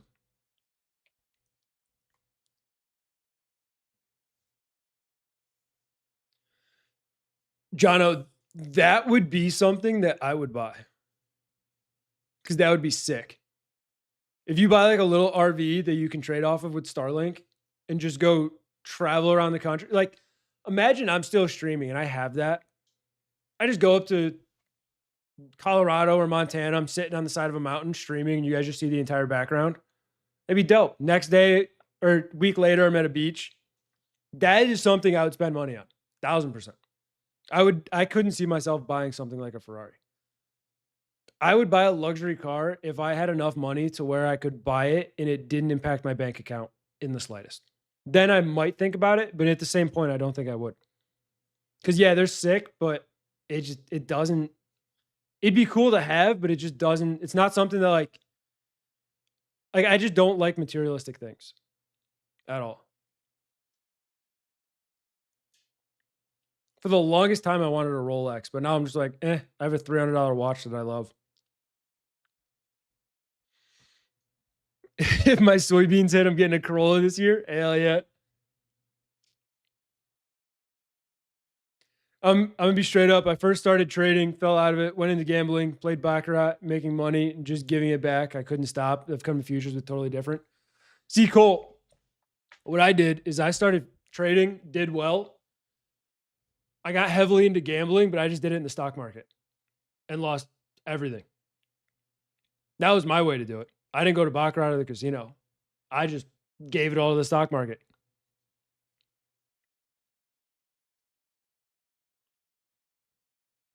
Agreed. Old new. Agreed.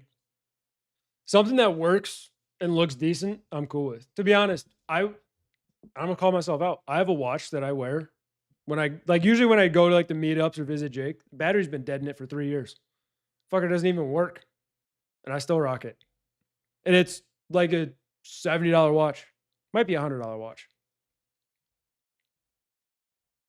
That's what I do. RV life and trading with Starlink. Cody, you are living a lot of people's dreams.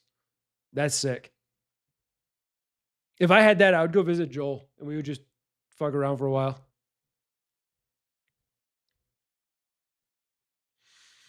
Get ready for the Trump tweet. We're at a point where it could. The market continues higher, but like we're struggling overall to get the continuation. Doesn't mean we can't overall like consolidate and rip. We're just at the next resistance on ES and NQ. Why I'm still fighting its resistance. Oil hasn't rallied yet. If oil gets over like 96.7s, I'd be more bearish on the indices. While oil is weak, I'm not bearish. Gold long, yeah. We talked about gold longs early on the stream, to be honest. If you've been buying the dips on gold, you've been doing well. I think gold can easily, like, I mean, look at this 4-hour candle. We talked about it trying to close strong. If this closes up here in 7 minutes, tell me this doesn't scream 4,800. Easy. See you, Joe. Yeah, if this closes like this throughout the overnight, maybe tomorrow, 4,800 looks like it wants it.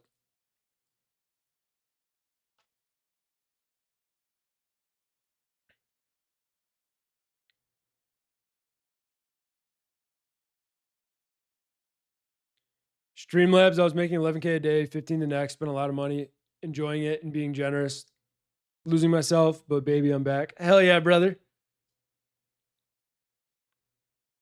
Cole, that's how I am with gold. I haven't gotten, I'm in like the meeting gold stage. We're not to like the we're hanging out more often kind of stage. So it loves to stop me out at the moment. I've caught a couple nice gold trades, but I've also gotten stopped 3 times in a day on gold on stream. No, I think 2, but still. I'm still learning how that trades. Over time, I'll get used to it. I don't trade it enough to get used to it because I have 5 other names that I watch every single day that I find nice setups on.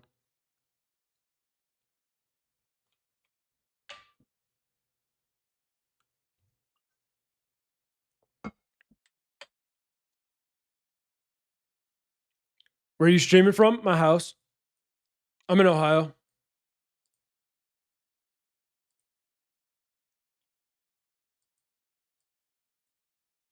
Yeah, oil just looks weak right now.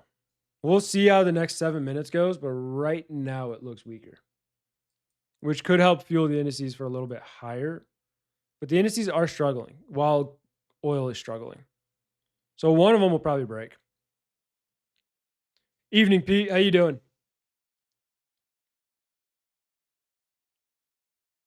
Yeah, Cole, that was something I had to understand because I think the first gold trade I took like 2 months ago, I think I used like 5 micros, which it's not crazy, but I had a little bit of a wider stop, and it was within 5 minutes I lost like $600. I was like, "What the fuck just happened?" But yeah, smaller contract on gold is definitely worth it because gold can rip 70 points in a day like nothing.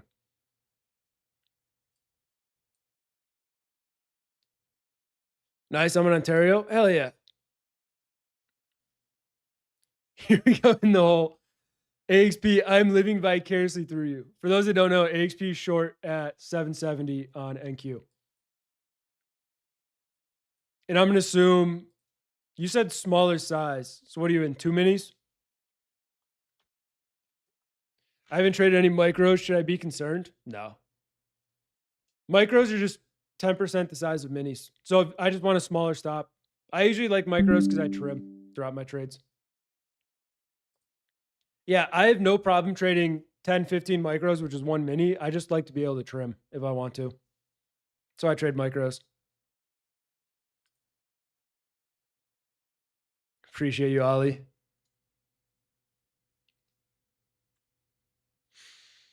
Targeting Monday's highs. You goddamn bear. I mean, if we break today's lows, I could see it. If it works, it's going to be beautiful. Still a little strong right now, but we'll see.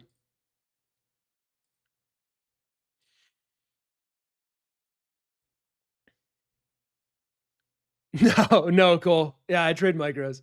The only thing, if you haven't traded micros, to know is there's more slippage on micros than there is on minis.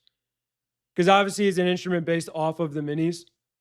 And you'll see, like right here on NQ, this might not have wicked this low, but the micro might have hit it by a few points. And you'll see that on NQ, gold, and RTY mainly, where there'll just be a little bit more slippage because it's a different contract. I'm going to wait the 3 minutes, see the open, and then I'm probably going to call it. If you have a limit order, they might not. Yeah. Yeah. So like if you have a trim, you're like, you could have micros where NQ hit here and micros might have hit a point below or 2 points above. So there'll be ever so slight slippage within the contract. There's times you'll get filled on micros and the mini never hit the target. There's times you get stopped on micros and the mini never hit the target. So it's slightly different. And you just got to be wary of that. In 2NQ short at 766. Anyone else shorting? We got 2 degens in the chat. Got 2 of them. Right around 4 points of each other, too.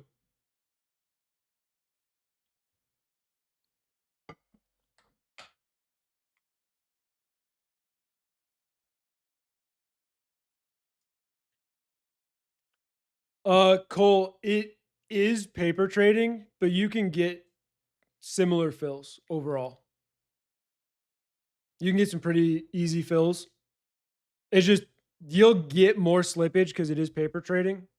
So what I do is I just make sure I have certain orders set, or I have the account limits to kick me out at a certain price if I need to. But yeah, and then once you get funded too, you are technically still paper trading. Just so you know. You're never using real capital unless a prop firm takes you live, which I don't believe Apex does anymore, but all the other prop firms do. So what you're doing on Apex, basically, yeah, you know, okay. There's people who think funded accounts are live though, which is funny.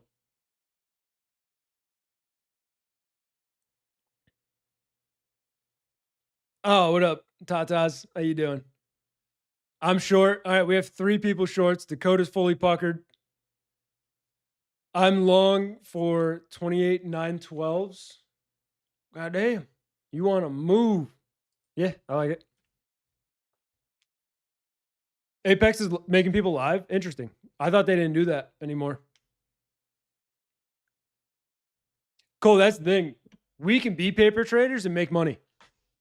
Technically, every single stream I'm paper trading. And you can clip that, put it wherever you want, because that's what prop firms are. I paper trade every single day. With options, though, I trade live capital. Interesting, Jono. I didn't know that. Oh, okay. DZ, that makes sense. Yeah, you're not targeting too crazy. I thought you were going for like a little 150 point bag there. What stock options do you recommend for a small account? The hard part is the last time I traded a small account, AMD was at like $100 and I loved it. What you're going to want to do, and the easiest thing to do, is just look for tickers that are sub 150 bucks. And that's the easiest way to go. Disney could be one, DraftKings, right? General Motors, which I don't always recommend trading options on those. Hood could be one. The problem is a lot of stocks need splits right now. Netflix is probably a good one. PayPal is ass in general. Roblox is ass. You could trade Block or XYZ, whatever they changed it to.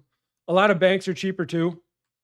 You can also trade closer expiration contracts. You just got to be dialed in. Yeah, you can trade SPY. You trade SPY, go for like $100, $150 contracts. Cool, that's what I did. I used to trade 10 increments. I would watch 5+ charts every single day. And then what I did is fully focused on ES and SPY and just traded that. And I love it. That's why even when I trade options, I'm primarily on the indices. Primarily. Occasionally I'll see something like NVIDIA standing out and I'll trade that. But it's more so the indices that I'm just trading. Because if you get married to one stock, I think people change what they trade too much. If you get married to one stock, you trade less, but you understand how it moves better and you can execute 10 times better. Telling you Trump's going to tweet soon, down 200-point drop in minutes. I mean, that'd be funny. If he does, though, I got questions for you. If he tweets, war's back on, and we tank 1,000 points, what do you know? What do you know? Yeah, everything moves similar. All I do between the indices is just look for what has more potential across the different time frames. I've been trading YM a lot simply because it hasn't broken all-time highs. And if it wants to get up there, there's a lot of potential to get up there. But if it's been really weak lately. So if shorts come on the table, I'd be more interested in shorting. Honestly, when I short, I just short SPY. Virus about to break the charts. Dude, imagine what would happen if the virus broke out and the war got back on all in the same week, we'd be back at the lows. NQ would be down 3,000 points. My grandma would be calling me asking if she should sell her assets.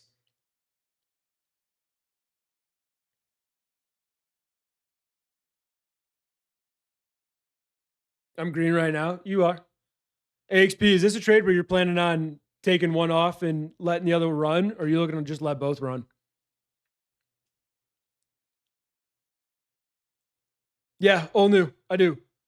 Three main things that I am focused on heavily right now with the market. I do have a reel on it that I have to post, but I'll talk about it on stream real quick and then I'll call it.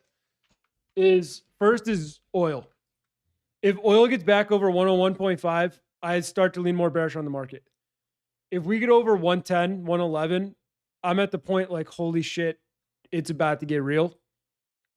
Because if we see oil in the 120s, 130s, if you don't know what will happen from that, you should probably learn a little because it won't be good at all.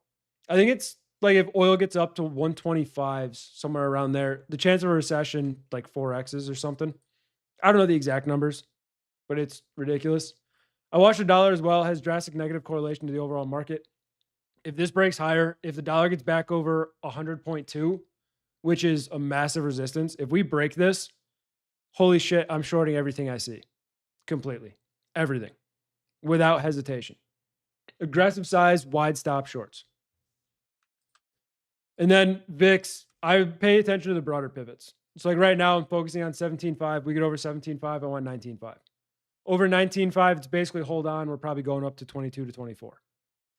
Anything over that, volatility's back, market's going lower. If we see VIX over 19.5, oil and the dollar over 100, I'm going to be looking to aggressively short. While below that, I'm open to trading any direction.